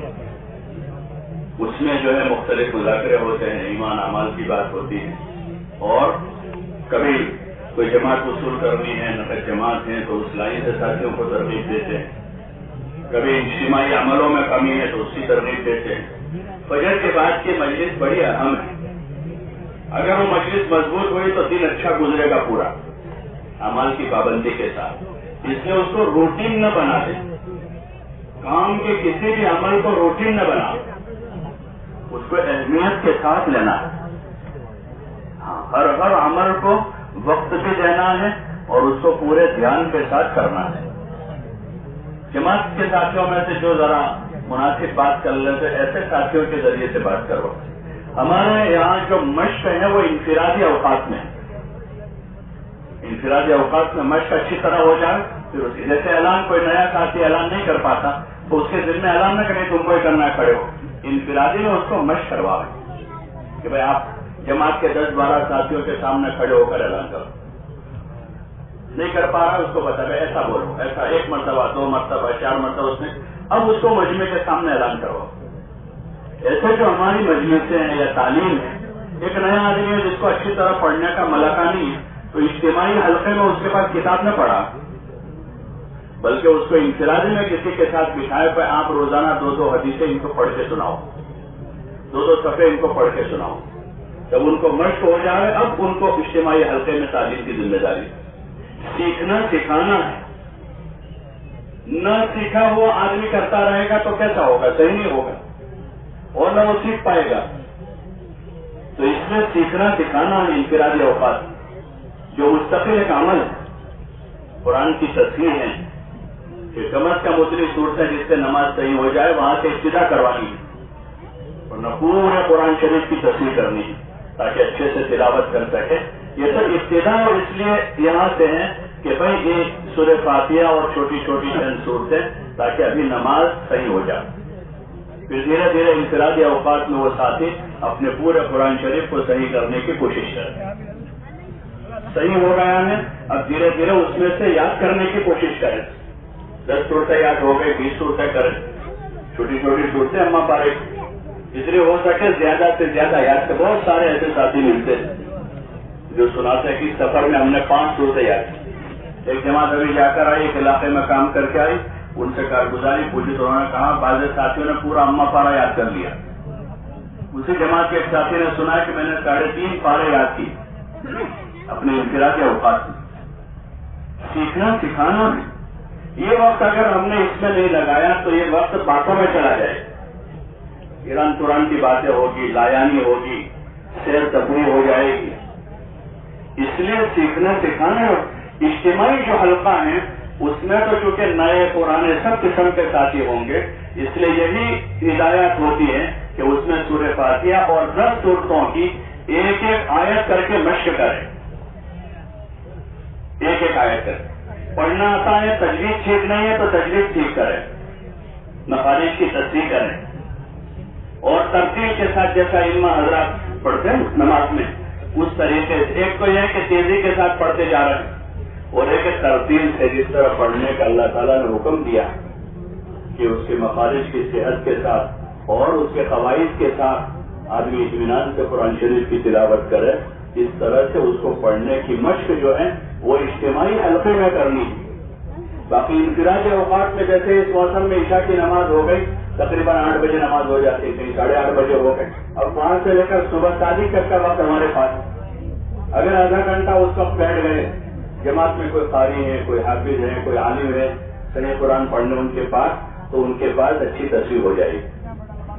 یا قرآن شریف ٹھیک ہے, پڑھنا ٹھیک سے جانتے تو اپنے دیگر ضروری جو دین کی مسائل ہیں حضرت معاویہ صاحب رحمۃ اللہ علیہ فرماتے تھے کہ میں یہ چاہتا ہوں کہ ہر جماعت میں قاری ہو, ایک عالم ہو, تاکہ نکلنے والے قاری سے اپنا قرآن ٹھیک کریں اور عالم سے اپنے دین کے ضروری مسائل سیکھ لیں, اپنی ضروری جو باتیں ہیں, تاکہ زندگی ان مسائل کی روشنی میں گزرے. اس لیے سیکھنا سکھانا ہے. ہاں, وضو سیکھنا ہے. عثمان رضی اللہ عنہ نے فرمایا کہ جس کو حضور صلی اللہ علیہ وسلم کا وضو دیکھنا ہے میرا یہ وضو دیکھ لے. حضور صلی اللہ علیہ وسلم کا وضو ایسا ہے. علی رضی اللہ تعالیٰ نے ایک مرتبہ نماز کے بعد پانی منگوایا تو لوگوں نے کہا امیر المومنین آپ نماز تو پڑھ چکے ہیں. تو فرمایا کہ میں حضور صلی اللہ علیہ وسلم کا وضو بتانا چاہتا ہوں, جس کو دیکھنا ہو آ جاؤ. اور وضو کر کے بتایا پورا. یہ عملی سیکھنے کی چیز ہے. وضو ہے, نماز ہے, استنجے کا طریقہ ہے, اور دیگر جو اعمال ہیں ان سارے کاموں کو عملی طور پر سیکھنا سکھانا ہے.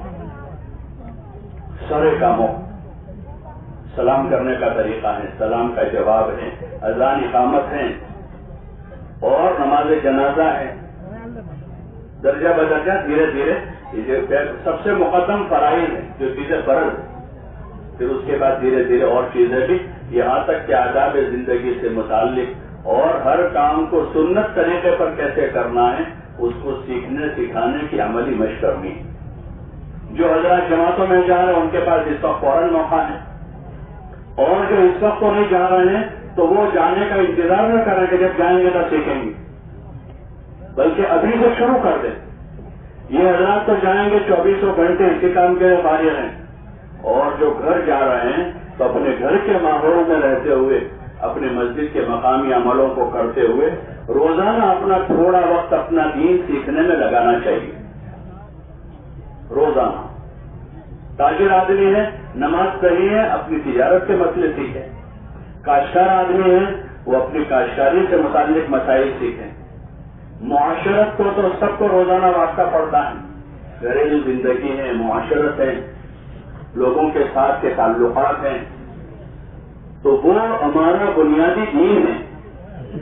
ہاں، ورنہ بہت ساری عبادتیں جیسے حدیث پاک میں آپ علیہ الصلوۃ والسلام نے فرمایا کہ حضور صلی اللہ علیہ وسلم نے صحابہ سے پوچھا من المفلس، مفلس کون ہے؟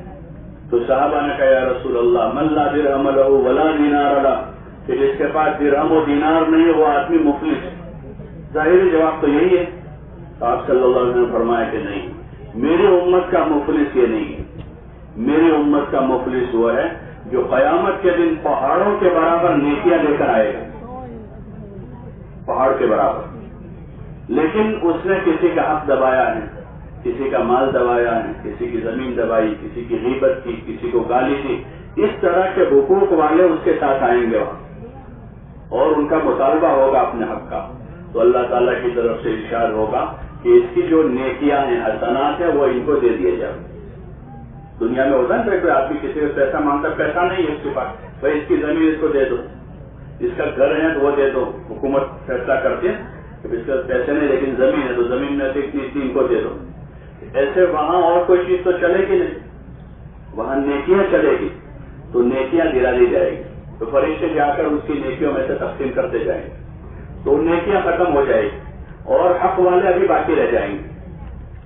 تو فرشتے بارگاہ خداوندی میں عرض کریں گے یا رسول اللہ نیکیاں تو ختم ہو گئی اور ابھی حق والے باقی ہیں. تو ارشاد ہوگا کہ وہ جو حق والے لوگ ہیں ان کے گناہ اس کو دے دو بدلے میں، اور اس کو اونگے منہ گھسیٹ کر جہنم میں پھینک دو. اللہ ہم سب کی عبادت فرما کہ اس کے پاس نمازیں تھی، روزے تھے اور پہاڑوں کے برابر نیکیاں تھی، لیکن مفلس قرار دیا گیا. مفلس قرار دیا. کیا ہوا کہ وہ ضرورت کا دین نہیں سیکھا، لین دین کا، تجارت کاروبار کا. بہت سے مرتبہ آدمی بڑی محنت کرتا ہے، 2 بول بول کر اپنی ساری محنت پر پانی پھیر دیتا ہے. 2 بول بڑی مشقت سے سامان لایا ہوا، بڑی محنت کی، مال لگایا، خود تھکا، اور یہاں آ کر گاہک کے سامنے 2 بول جھوٹ بول گیا. 2 بول بول کے جھوٹ بولا یا دھوکے کی بات کر دی، غبن کرنے کی بات کی، تو وہ 2 بول کی وجہ سے اپنے ساری محنت پر پانی پھیر دی. آدمی نے کسی سے بد اخلاقی کے 2 بول بولے، اور 2 بول کی وجہ سے اپنی پتہ نہیں کتنی ساری عبادت وہ لیتا جائے. آدمی نے کسی غیبت کی مجلس میں شرکت کر کے کسی مسلمان کی غیبت سن لی، بس نہ بولا بھی نہیں، وہ بیچارہ ہے کچھ نہیں بولا، لیکن ایسی مجلس میں شریک تھا جہاں کسی مسلمان کی ذات پر کیچڑ اچھاڑا جا رہا، پتہ نہیں کتنی ساری نیکیاں لے جائے گا قیامت. تو اس لیے ضرورت ہے کہ ہم اپنا دین سیکھیں، اور یہ اسی وقت ہوگا کہ جب ہم اعتراف کریں گے کہ ہم کو معلوم نہیں، ہم کو پتہ نہیں، تو پھر سیکھنے کی طلب بھی پیدا ہوگی اور نیت عمل کی ہوگی تو اللہ عمل کی توفیق دے دے گا. انما لکل امرئ ما نوى، آدمی کو وہی ملے گا جو نیت میں ہو. اگر صرف معلومات حاصل کرنے کے لیے سیکھا سکھایا ہے تو معمولات کی حد تک، معلومات کی حد تک رہے گا، وہ معمول میں نہیں آتا. آدمی جانتا ہے جھوٹ بولنا حرام ہے، غیبت کرنا برا ہے، حسد کرنا اچھی چیز نہیں ہے، گناہ ہے، لیکن وہ چونکہ معلومات کی حد تک ہے. نیت یہ وہ ہماری کامل اب اس لیے سیکھ رہے ہیں کہ اس علم پر عمل کرنا ہے، اس لیے سیکھنے سکھانے میں اپنا وقت گزارے. اجتماعی فضائل کے حلقوں میں فضائل کی تعلیم کو خوب سنے. فضائل سے رغبت پیدا ہوگی، شوق پیدا ہوگا. جب شوق پیدا ہوگا عمل کریں گے. اب مسائل کی ضرورت پڑے گی، بغیر مسائل کے عمل صحیح نہیں ہوگا. بہت سی مرتبہ سال کی نمازیں حقارت ہیں کہ تکبیر تحریمہ ہی نہیں پڑھی ہے. امام کے ساتھ نماز آدمی پڑھتا رہا، امام صاحب نے اللہ اکبر کہہ کر ہاتھ باندھے، ہم نے پیچھے خالی ہاتھ باندھتے رہے. پہلی تکبیر تو فرض ہے سب پر، کہ جہالت کی ان سے. تو اس لیے مسائل کے بغیر عمل صحیح نہیں ہوگا. پھر ہمیں اپنے مسائل سیکھنے اور اس پر اسی طرح عمل کرنے کی کوشش کریں گے انشاءاللہ. جو جماعتوں میں جا رہے ہیں وہاں ان کے پاس کھلا وقت ہے، اور جو گھر جا رہے ہیں وہ ایسا نہ ہو کہ اجتماع ہوا تھا، اجتماع میں شریک ہوئے، چند مجلسیں ہوئی، دعا ہو گئے، واپس ہو گئے، بلکہ یہاں سے ہمیں فکر لے کر جا رہے ہیں، ایک نیت لے کر جا رہے ہوں کہ ہم اپنی زندگی کے نظام کو بدلیں گے. جو بے فکری ہے عمل کے اعتبار سے، علم کے اعتبار سے، اس کو دور کریں گے. جو غفلت ہے اس غفلت کو دور کر کے دھیان جمائیں گے. اور جن اعمال میں ہماری کمزوری ہے ہم خود محاسبہ کریں گے کہ کون سے عمل میں کمزوری ہے. عبادت میں کمزوری ہے، معاشرت میں ضعف ہے، معاملات میں کچھ کمی ہے. جس لائن کی کمی ہے عقل مند آدمی وہ ہے کہ خود اپنی کمی کو دور کر دے. جیسے اپنے جسمانی صحت کے بارے میں اور جسمانی صفائی کے بارے میں عقل مندی کی علامت یہ ہے کہ آدمی جوتے سے لے کر ٹوپی تک سب کو درست رکھتا ہے. عقل مند آدمی کہ جوتے پر بھی پاخانہ لگ جاوے تو آدمی یہ سمجھ کر کے بھائی جوتا ہے اس کو رہنے نہیں دیتا، عقل مند ہے. اور پاگل آدمی ہے تو اس کی ٹوپی پر بھی پاخانہ لگے تو اس کو کیا حل ہے؟ کہ پاگل ہے تو ٹوپی پر پاخانہ لگا ہوا اور وہ مزے سے کھا رہا ہے، پی رہا ہے، بیٹھ رہا ہے، سو رہا ہے، راستے پر چل رہا ہے. یہ تو جنون ہے انسان. اور عقل مند آدمی ہے تو جوتے پر بھی لگا ہوا پاخانہ برداشت نہیں کرے گا، وہ جا کر پہلے صاف کرے گا. بلکہ جوتے پر بھی پاخانہ نہیں، دھول لگی ہوئی، روزانہ صبح جوتے صاف کر کے پہنتا ہے. یہ عقل مندی ہے. ایسے دینی اعتبار سے عقل مند آدمی، ہوشیار آدمی وہ ہے جو اپنے دین کو دیکھتا رہے. عبادت میں کمزور، نماز تو ہو رہی ہے، تکبیر اولا چھوٹ رہی ہے، آدمی اس کمی کو دور کرے. نماز ہو رہی ہے، خشوع خضوع رہی ہے، آدمی روے اللہ کے سامنے، نوافل سے مشق کرے خشوع پیدا کرنے. عبادت اچھی ہو رہی ہے لیکن اخلاق میں کمی ہے، آدمی اللہ کے سامنے روے، اللہ سے دعا مانگے اور اپنے ملنے جلنے والوں سے کہیں کو اس کو بتاتے رہیں کہیں بد اخلاقی ہو جائے. یہ نہیں کہ حاجی صاحب تم کو معروف کرے انہیں دعوت دیا دے، یہ ہمارا خیر خواہ نہیں جو ہمیں گالی دینے پر شاباشی دے رہا ہے، وہ کسی پر زیادتی کرنے پر ہماری تعریف کر رہا ہے، وہ ہمارا خیر خواہ نہیں ہے، یہ ہمارا دشمن ہے کہ ہم کسی پر زیادتی کر رہے ہیں، کسی کو گالی دے رہے ہیں، کسی کو بدتمیز بدماش کہہ رہے ہیں اور ان کو کہہ تم نے بہت اچھا کیا. آپ علیہ السلام فرما رہے ہیں سباب المسلم فسق، کہ مسلمان کو گالی دینا فسق ہے، وہ قتالوں کو کفر اور اس کو مارنا کفر ہے. ایسے کام پر اگر وہ ہماری تعریف کرتا ہے وہ ہمارا دوست نہیں ہے. کسی پر زیادتی کرنے پر کوئی ہمارا ساتھ دے رہا ہے وہ ہمارا خیر خواہ نہیں ہے. ہمارا خیر خواہ تو وہ ہے جو ہماری غلطیوں پر ہمیں ٹوکے. ہاں وہ ماں باپ خیر خواہ ہیں اولاد کے جو غلطیوں پر ٹوک رہے ہیں، بیٹا یہ برابر نہیں ہے، بیٹا یہ ٹھیک نہیں ہے. وہ بیوی خیر خواہ ہیں جو شوہر کی غلطی پر ٹوک رہے کہ آپ نے برابر نہیں کیا.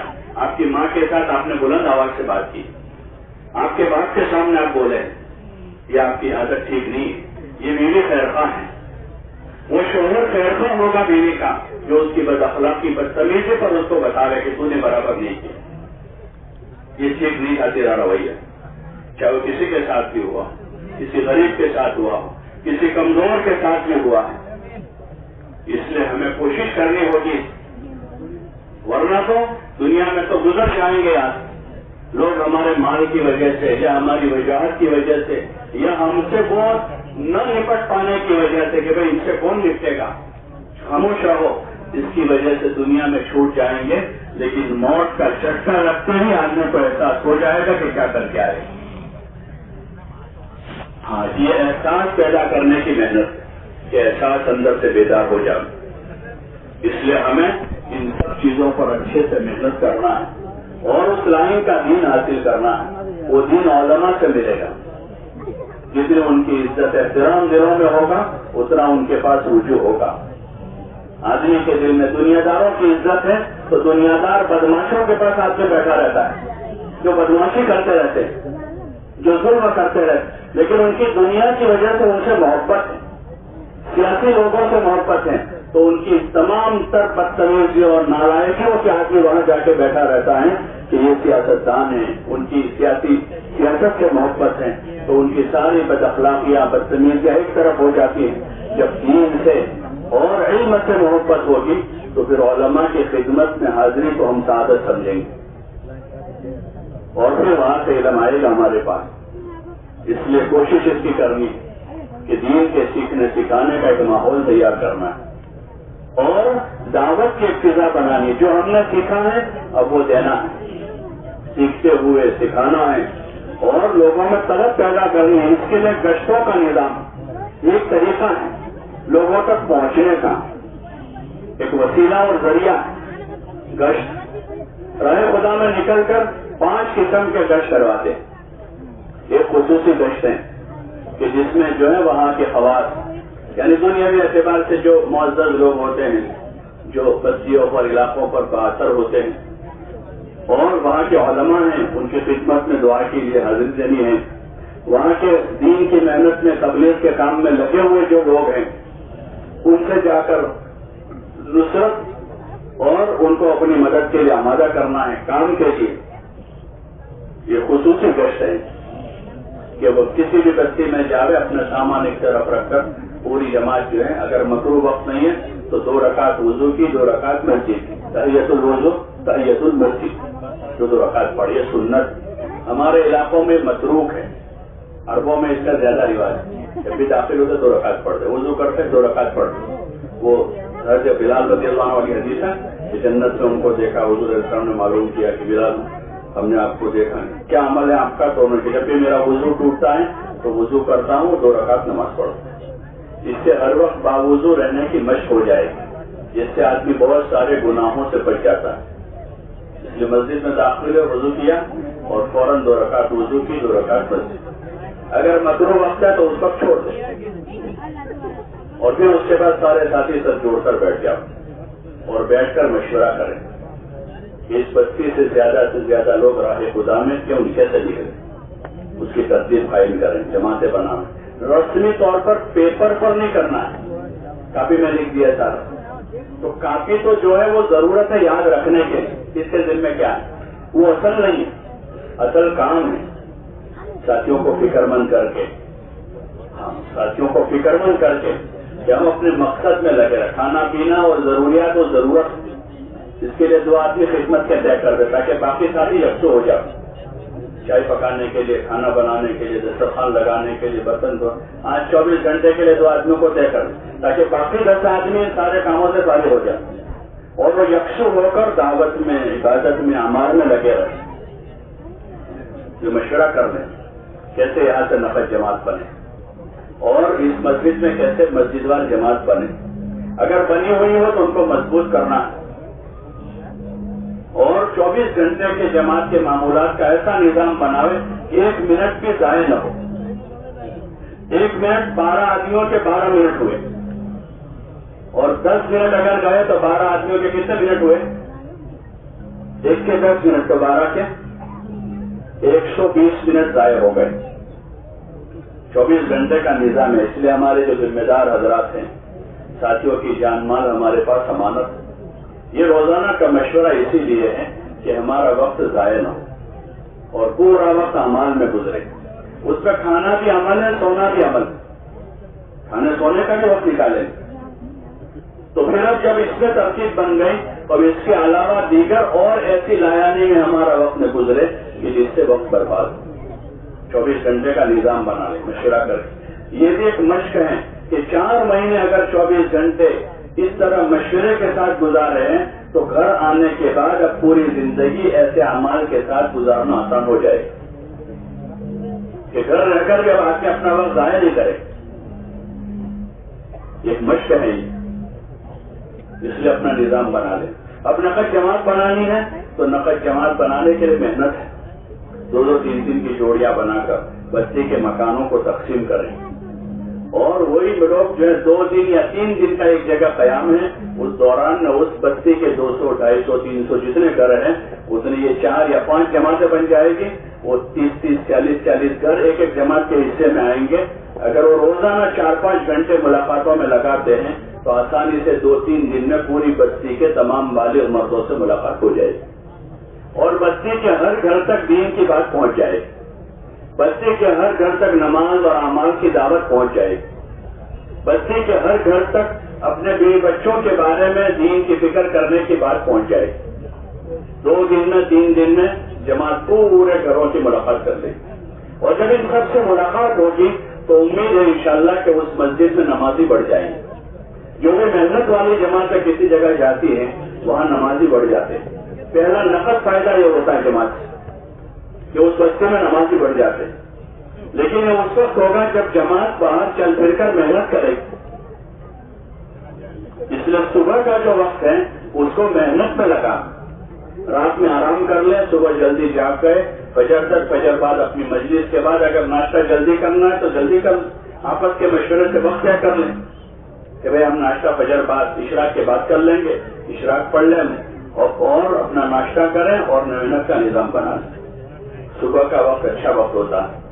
ہاں چلیں پھریں، 2-2 3-3 کی جماعت بنا. اکیلا آدمی ملاقاتوں میں نہ جا، 2-3 کی جماعت بنا. کوئی بھی اکیلا آدمی کہیں نہ جا. اپنی کسی حاجت سے بھی جائے تو اپنے کسی ساتھی کو لے کر جائے اور ملاقاتوں میں بھی 2 یا 3 کی جماعت بنا اور ذکر فکر کے ساتھ. ذکر فکر وہ ہمارے لیے حفاظت کا ذریعہ. باہر غفلت کا ماحول ہے، بے دینی ہے، لایانی ہے، ظلمتیں ہیں. اس میں ہماری دین کی، ہمارے دل کی حفاظت جو ہے اللہ کے ذکر میں. گلیوں میں 3 کلمہ، بازاروں میں 4 کلمہ پڑھیں. اس کے علاوہ موقع مناسب کوئی ذکر خاص وارد ہے، جیسے اوپر کہیں چڑھے تو اللہ اکبر پڑھیں، نیچے اترے تو سبحان اللہ پڑھیں. ایسے کوئی خاص ذکر ہے تو اس وقت ان کلمات کے ساتھ اللہ کو یاد کریں. بعض جگہ حضور صلی اللہ علیہ وسلم نے پناہ مانگی، تو ایسی جگہوں پر پناہ اللہ سے طلب کریں، شیطان سے، نفس سے، پورے ماحول سے. تو اللہ کے ذکر کے ساتھ ہمارا چلنا پھرنا ہوگا تو ہماری غفلت سے حفاظت ہو جائے گی. نظروں کو جھکا کر گشتوں میں پھریں. ہاں حرام تو دیکھنا ہی حرام ہے، لیکن ایسی دنیا جو ہم حلال، جو ہم کو اللہ سے غافل کرتے ہیں اس کی طرف ہی نہ دیکھیں. جیسے اس وقت بازاروں میں ٹیپ ٹاپ ہے، اگر کسی جگہ کوئی نئی آئٹم دیکھ گئے تو 10 دن دماغ اسی میں گھومتا رہے. ارے ہوتا نا تھا، کہیں نئی سواری دیکھ لی، نیا کپڑا دیکھ لیا، نیا جوتا دیکھ لیا، کسی کا نیا موبائل دیکھ لیا، تو اب دماغ وہیں گھوم رہا ہے. گشت میں سے جا کر نماز پڑھ رہا ہے لیکن دماغ کہاں ہے؟ بولو نا بھائی، وہ موبائل میں گھوم رہا ہے. تو اس لیے ایسی دنیا جس کا دیکھنا تو حلال ہے لیکن وہ ہم کو اللہ سے غافل کر دے، ہمارے اعمال کا مزہ چھن جائے گا، تو پھر ایسی دنیا کو بھی نہ دیکھیں. ابھی ہم تربیت کے دور میں چل رہے ہیں، اس لیے پرہیز کریں، نظریں جھکائیں، بازاروں کا زیادہ رخ نہ کریں.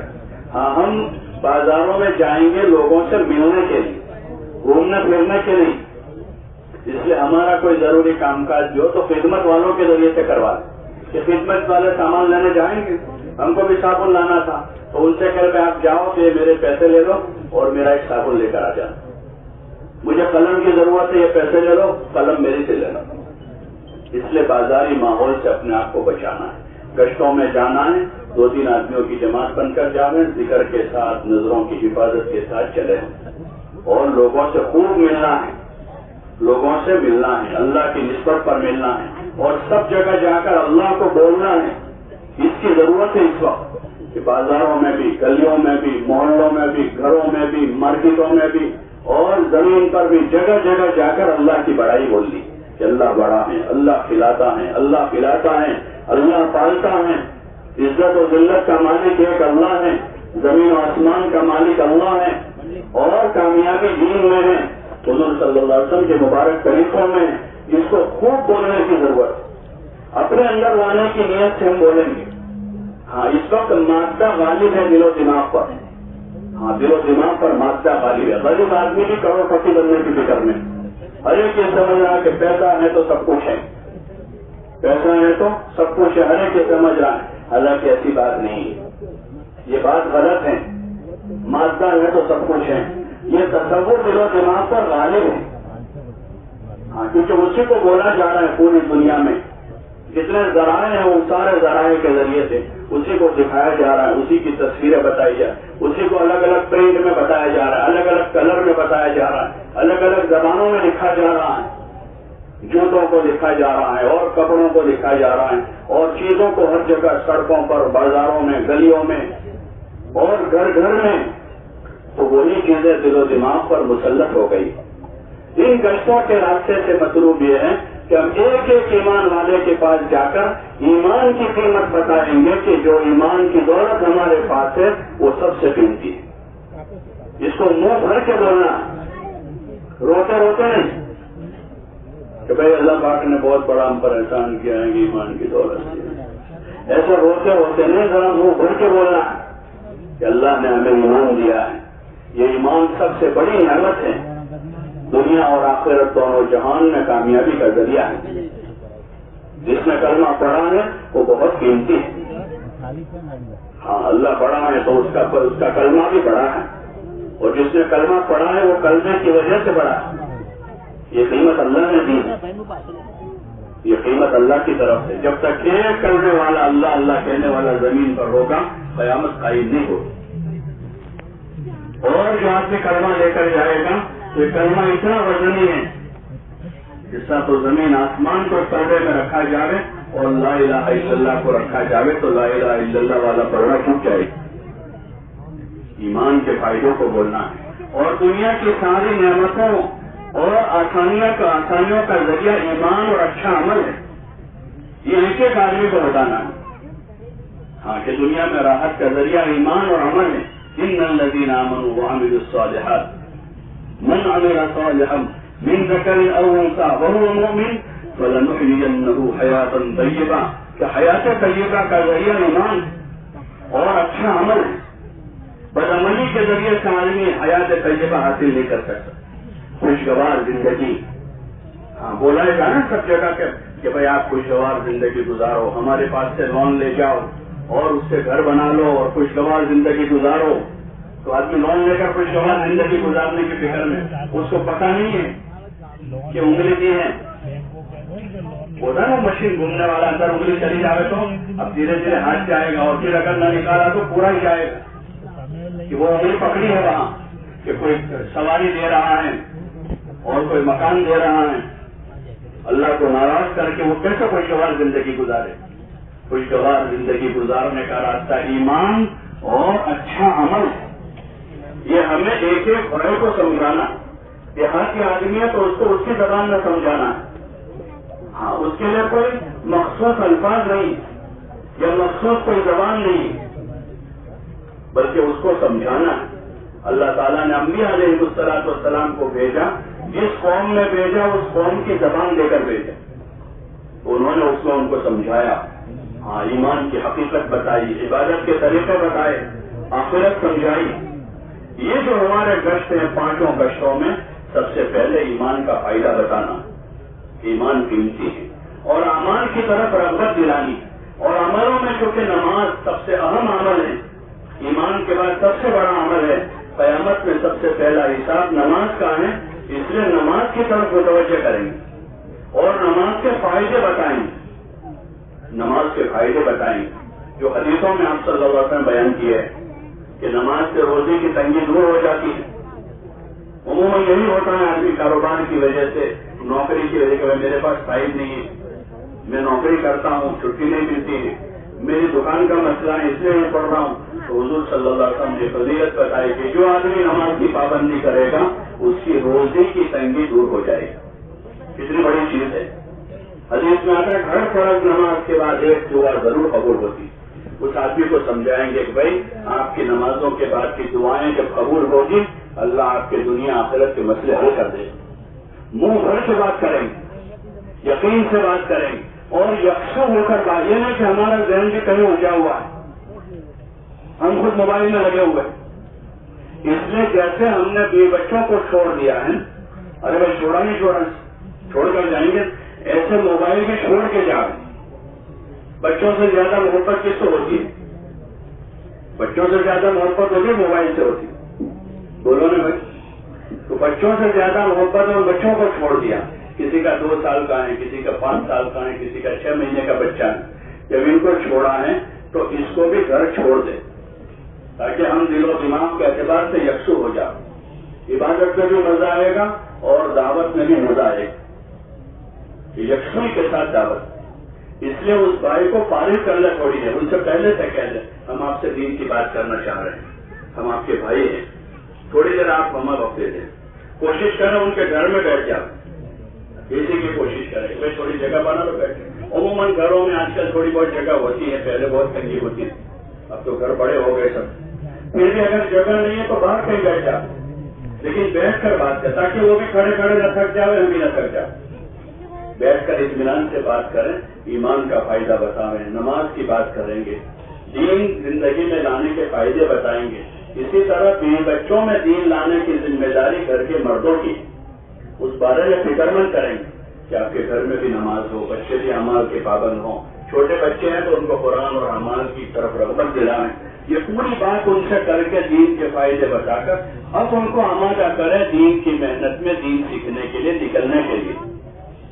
وہ نفت جماعت جس کو کہتے ہیں, کوشش کریں کہ 4 مہینے کی نفت جماعت بنے. کم از کم اس مسجد سے 3 دن کے لیے لوگ نکلیں. 3 دن سے شروعات کریں گے, دھیرے دھیرے رغبت پیدا ہو. ایک علاقے میں, ایک حلقے میں اگر 15-20 دن گزرے, ایک مسجد میں 3 دن رہے, دوسری میں 3, ان 5 مسجدوں سے اگر 3 دن کی جماعت نکلی ہے, 5 جماعتیں, تو تقریباً 50-60 آدمیوں کے 3 دن لگے. ان سے 3 دن کے دوران آپ کے 2 ساتھی نصرت کرتے رہے, اسی میں سے 12-15 آدمی 4 مہینے کے تیار ہو جائیں گے. وہ 60 میں سے 12 آدمی 4 مہینے کے لیے تیار ہو جائیں کہ 3 دن لگا کر واپس آئے, ان کو ہفتہ 10 دن کا موقع مل گیا. اسی میں سے 12-15 آدمیوں کو 4 مہینے کے لیے چلے کے تیار کر دیا. اب وہ نکلیں گے, وہ جا کر آئیں گے تو اس بستی میں جو ہے یہ کچھ دین کی طلب والے, دین کی محنت والے تیار ہو جائیں گے. آپ یہاں سے آگے بڑھ جائیں گے, لیکن آپ کے پیچھے اس بستی میں دین کی محنت کرنے والے وہاں مسجد کی جماعت کی شکل میں موجود ہوں گے. تو اس لیے پورا دھیان جما کر ان سارے عملوں کو قابو میں لانا ہے, کریں گے انشاءاللہ. اسی طرح روزانہ عمومی گشت جو اجتماعی عمل بھی 2 نمازوں کے بیچ کا وقت فارغ کر کے کرتے ہیں. اب سب کو معلوم ہے معروف چیز ہو گئی ہے وہ عصر بعد یا مغرب بعد, جس وقت مقامی لوگ بستی کے زیادہ گھروں میں ملتے ہو, ایسے وقت میں عمومی گشت کر لیں. اور گشت کر کے لوگوں کو عصر میں کیا تو مغرب میں, مغرب بعد ہوا تو عشاء کی نماز میں سارے لوگوں کو جمع کر لیں.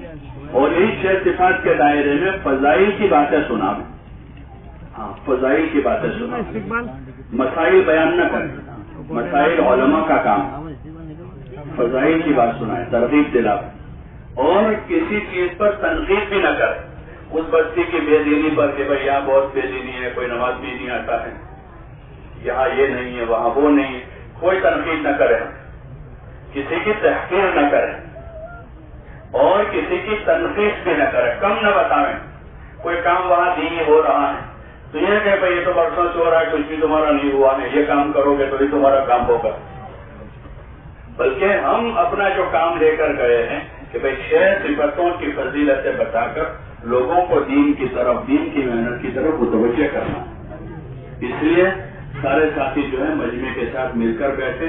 ہمارا جو بات کرنے والا ساتھی موٹے موٹے انداز میں ان باتوں کو جو ہے اللہ کی طرف متوجہ ہو کر فضائل کی کتابوں میں جو فضیلتیں سنی ہیں اس کی روشنی میں فضیلتیں بتا دیں, حدیث کا مفہوم بیان کریں, کیونکہ ہم کو اچھی طریقے سے الفاظ یاد نہیں ہے تو ہم مفہوم کے طور پر حدیث بتائیں کہ حدیث پاک کا مفہوم یہ ہے کہ نماز پڑھیں گے یہ فائدہ ہوگا, ذکر کریں گے یہ فائدہ ہوگا, دین کے اللہ کے نام پر جان مال لگائیں گے یہ فائدہ ہوگا. اس طرح کر کے اگر دن بھر سے صبح سے آپ نے محنت کی ہے تو شام تک میں انشاءاللہ 2-5 آدمی پہلے سے تیار ہوں گے, اور جب بیان ہوگا اس میں دوسرے 2-5 تیار ہو جائیں گے, نفت جماعت تیار ہو جائے. وہ وقت لگائیں گے، وقت لگا کر آئیں گے، اس بستی میں کام کرنے والے تیار ہو جائیں. اس لیے سارے ساتھی پھر مل جل کر بیٹھیں، بات کرنے والا ساتھی بات کر لیں، اور پھر تشکیل کے موقع پر تھوڑا سا ان کو آمادہ کریں اور ان کو تیار کریں. کم از کم آخری درجے میں 3 دن کی نفر جماعت روانہ کریں، اسی مجموعے کو آمادہ کرنے کے مقامی کام بھی کریں، ان کو عملاً سمجھاویں اور اس مسجد میں کام کی شکل بنا کر اب آگے بڑھیں. جس مسجد میں کام اسی مسجد میں قیام. جہاں کام کرنا وہاں جا کے قیام کرنا ہے. اور ہمارے قیام کے لیے تو مسجد بھی ضروری نہیں ہے. بہت سارے مسلمانوں کے محلے ایسے جہاں مسجدیں نہیں ہیں، بس عبادت خانے ہیں، عبادت خانہ بھی نہیں. تو ہم قیام کی کوئی شکل بنا. بہت سی جماعتیں کرائے کا مکان لے کر ٹھہر جاتی ہے کہ بھائی 200-500 مکان ہے، 50-100 مکان ہے، یہاں کوئی مسجد نہیں، مسجد 1 کلومیٹر دور ہے، وہاں ٹھہریں گے، وہاں سے آنا جانا مشکل ہو جائے گا. تو رسمی کام ہوگا اس جگہ قیام کی شکل بنا لیں. کوئی مکان کرائے کا رکھ لیا یا کوئی اور شکل قائم ہو گئی وہاں پر، تو وہاں پر قیام کر کے وہاں جم کے کام کرنا ہے. ایک ایک مسجد کو کام کے لیے میدان بنانا ہے اور وہاں اپنے پیچھے کام چھوڑنا ہے. تو اس طرح ان گشتوں کے راستے سے ہمیں کام کرنا ہے. جب یہ تشکیل ہوگی تو ان کو وصول کرنے کا ایک گشت ہے. ان کو وصول کر کے اب ان کو پوری بات سمجھانی ہے، نیت سمجھانی ہے، اعمال سمجھانے ہیں، طریقہ بتانا ہے اور پھر ان کو روانہ کرنا. 3 دن کی جماعتیں ہیں تو وہی قریب جاتی ہیں. تو جماعت کے 2 ساتھی دوسرے دن ان کی نصرت کریں، ان کی خیر خبر پوچھیں، کیا کر رہے ہو، کیسے کر رہے ہیں. کچھ کمی بیشی ہے تو ان کو سیکھنے سکھانے کے طور پر ترغیب، حکم کے طور پر نہیں. تبلیغ میں جو ہے کوئی کام حکم کے طور پر نہیں، ہاں فہمائش ہے، حکمت محبت کے ساتھ سیکھنے سکھانے کے طور پر کہ ہم آپ سے سیکھیں گے، آپ ہم سے سیکھیں گے، جو ہمیں آتا ہے سکھا دیں گے، نہیں آتا سیکھیں گے. تو اس طریقے سے ان کو دین کی طلب بھی پیدا کرنی ہے، دین بھی سکھانا ہے جو اصل چیز ہے، اور دین کی محنت کا طریقہ بھی سکھانا. صرف طریقہ نہیں سکھانا ہے، اصل چیز دین ہے. کلمہ صحیح کروانا ہے، نماز سکھانی ہے، جو دین کا اہم اجزاء ہیں، اور اس کے ساتھ اس کو سیکھنے سکھانے کا طریقہ بتانا. اس طرح کریں گے انشاءاللہ تو تمام بستیوں میں کام کی شکل بنے گی، نقد جماعتیں بنے گی، مسجد وار جماعتیں بنے گی. ساتھیوں کے 24 گھنٹے صحیح گزریں گے تو انشاءاللہ ہر ساتھی روزانہ ترقی محسوس کرے گا، اللہ کا تعلق بڑھے گا، عبادت میں جی لگے گا، سیکھنے سکھانے کا جذبہ پیدا ہوگا، اندر جو ہے ندامت پیدا ہوگی، جو اس کا صحیح اثر ہے. عبادت کا ذوق ہے، ندامت پیدا ہوئی ہے، آدمی میں نرمی اور تواضع پیدا ہوئی. لایانی سے آدمی کو نفرت ہو رہی ہے کہ پہلے روزانہ عشاء کے بعد بازار جانے کی فکر میں تھا، 10 دن ہو گئے، اب 10 دن کے بعد بازار جانا بند کر دی. پہلے روزانہ ٹہلنے کے لیے جانے کی فکر تھی، اب 10 دن کے بعد ہمیشہ اب باہر نہیں جائیں گے، یہی مسجد کے سین میں تھوڑا ٹہل لیتے. تو یہ ہے کہ صحیح وقت لگنے کا اثر ظاہر ہو. اس لیے اس کی کوشش کریں کہ تمام قسم کی لایانی سے، بازاری ماحول سے بچاویں. پرانے لوگ کہتے تھے کہ مسجد کی 4 دیواری، مسجد کی 4 دیواری، آنکھوں کی پردہ داری اور راتوں کی آہوزاری اور اپنے امیر کی تابع داری. جب یہ چیزیں ہوگی تو آدمی بنے گا کہ اپنے امیر کی اطاعت کرے. جن کو بھی مشورے سے بنا دیا جائے، امیر بننے کا داعیہ نہ ہو، ورنہ اللہ کی مدد نہیں ہو، چاہے کتنا پرانا آدمی ہو. 20 سال سے جماعت لے کر جاتے، لیکن اس وقت جا رہے ہیں تو داعیہ نہ ہو کہ مجھے بنا. ہاں مشورہ والے بنا دے تو ذمہ داری ہو جائے، لیکن داعیہ اندر نہ ہو. یہی کوشش کریں کسی اور کو ذمہ دار بنا دیا جائے تو اللہ کی مدد شامل حال ہو جائے. اور پھر جس کو بھی ذمہ دار بنا دیا جائے اطاعت کرے، ہاں ان کی مان کر چلے، پوچھ کر چلے. اس سے تواضع پیدا ہوگی، ماننے کا جذبہ آئے گا. اصل اطاعت اللہ رسول کی ہے، اس اطاعت کی طرف یہ اطاعت ہمیں آمادہ کرے گی. اب آگے اللہ کا حکم ماننا، رسول صلی اللہ علیہ وسلم کے طریقے پر چلنا آسان ہوگا. یہ اطاعت کی مشق ہے. جماعت میں نکل کر کسی ایک آدمی کو ذمہ دار بنا کر اس کی مان کر چلنا، یہ اللہ رسول کی اطاعت کی مشق ہے. ابھی اللہ رسول کی اطاعت کا جذبہ نہیں ہمارا. بہت سے کاموں میں نافرمانی کر گزرتے. جب یہ مشق ہوگی 4 مہینے آدمی نے اس 3 جگہ پہ گیا، پوچھ کر گیا کہ امیر صاحب خالی ہو کر کوئی اور ضرورت کی، امیر صاحب ذرا مجھے دکھا دیں. خبر نہ دیں، ایک تو خبر ہے اور ایک اجازت، دونوں میں فرق. ایک آپ نے تولیہ کندھے پر ہے، ڈول ہاتھ میں ہے، صاحب امیر صاحب غسل کر لو، یہ تو غسل کرنے سے آپ خبر دے رہے ہیں. اور یہ کہ آپ کا سارا سامان اپنی جگہ ہے. امیر صاحب کے پاس امیر صاحب اگر کوئی تقاضا نہ ہو تو مجھے غسل کا تقاضا، اگر آپ کہو تو ابھی کر. امیر صاحب کہتے ہیں دیکھو ابھی ملاقات کا تقاضا، آپ ملاقات کر لو اور آنے کے بعد کرو. تو ہم کو ذرا ناگوار نہ گزرے کہ بھائی میں غسل کی اجازت ہوں، اجازت دیتے نہیں، اس لیے میں نے بغیر اجازت کے کر لیا. بلکہ اجازت لے، باہر جانا اجازت لے، کوئی کام ہے. یہ ایک مشق ہے کہ امیر کی اطاعت کے ساتھ چلنا ہے، اپنے ساتھیوں کے ساتھ خیرخواہی کرنی ہے، خدمت کے جذبے سے چلنا ہے. خدمت لینی نہیں بلکہ خدمت کرنی. ہاں اس وقت خدمت لینا جو ہے وہ ایک فخر کی چیز ہو گئی، اور خدمت کرنے کو لوگ عیب سمجھتے ہیں. یہاں تک کہ ماں باپ کی بھی نہیں کر پاتے، جن کی خدمت پر جنت، اللہ کی رضا، دنیا آخرت کے کتنے سارے فضائل ہیں. اس ماں باپ کی خدمت ہے، بھائی بہنوں کی خدمت، بلکہ عام سے عام مسلمان کی خدمت کتنا بڑا کام. لیکن جب مال آتا ہے مال تو سارا نشہ الگ چڑھتا ہے. جب آدمی خدمت کو عیب سمجھتا ہے، حالانکہ خدمت عبادت. جیسے میں نے ابھی آج کیا حضور صلی اللہ علیہ وسلم کہہ رہے ہیں ان صحابی سے کہ اگر تم اس سے میری خدمت کرتے ہو کہ تم طاقتور ہو تو میں تم سے زیادہ طاقتور ہوں، اور اگر تم اس لیے کرتے ہو تم کو ثواب کی ضرورت ہے تو ثواب کی تو مجھے بھی ضرورت. کون کہہ رہا ہے؟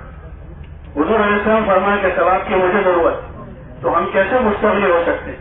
کسی کو پانی پلانے سے، کسی کی خدمت کرنے سے، کسی کا سامان اٹھانے سے، کسی کو کھانا کھلانے سے، کسی کا کام میں ہاتھ بٹانے سے. ہاں خدمت کرے اپنے ساتھیوں کی، اور ساتھیوں کی خوبیاں دیکھیں. خوبیاں دیکھیں گے نا، خوبیاں تو بدتر سے بدتر جانور میں بھی خوبیاں ہیں. اور عیب نکالیں گے تو لوگوں نے اللہ میں عیب نکالا. کس میں نکالا؟ لوگوں نے بھائی اللہ میں. لوگوں نے حضور صلی اللہ علیہ وسلم میں عیب نکالنے کی کوشش، حالانکہ آپ تمام انسانوں میں افضل ہے، اللہ کہہ رہا.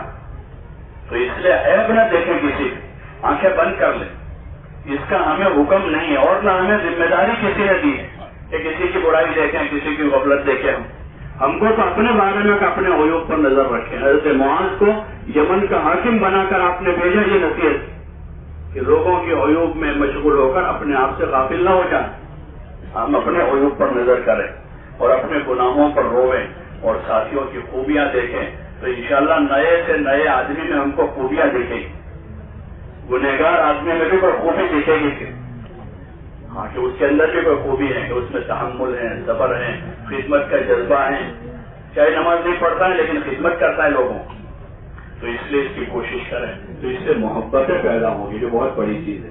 ایک ساتھ رہتے رہتے آپس میں محبت پیدا ہو، حسن ظن پیدا ہو. ماں ریاض صاحب فرماتے تھے کہ اگر مسلمانوں میں آپس میں حسن ظن قائم ہو جاوے تو خدا کی داد و دہش کے دہانے پھول جاؤ، اچھی گمان قائم ہو جائے. بدگمانی کی اجازت نہیں کہ ہم کسی سے بدگمان، بلکہ شیخ نے فضائل میں لکھا کوئی عیب ہمیں دکھا اپنے معذرت کرے، پہلے ایسا نہیں ہے، دوبارہ کرے، سہبارہ کرے، 70 مرتبہ اپنے بھائی کی طرف سے عذر کرے. پھر بھی اگر دل قبول نہ کرے تو کہے کہ تو کتنا بدبخت ہے، کتنا سخت دل ہے کہ تیرا بھائی 70 عذر کرتا پھر بھی قبول نہیں کرتا. اپنے آپ کو مرمت کرنے کو کہا. تو اس لیے اپنے ساتھیوں کی خوبیاں دیکھیں خدمت کرتے ہوئے، اور اپنے ساتھیوں کے لیے دعائیں کریں. ان میں کوئی کمی ہے تو اللہ کے سامنے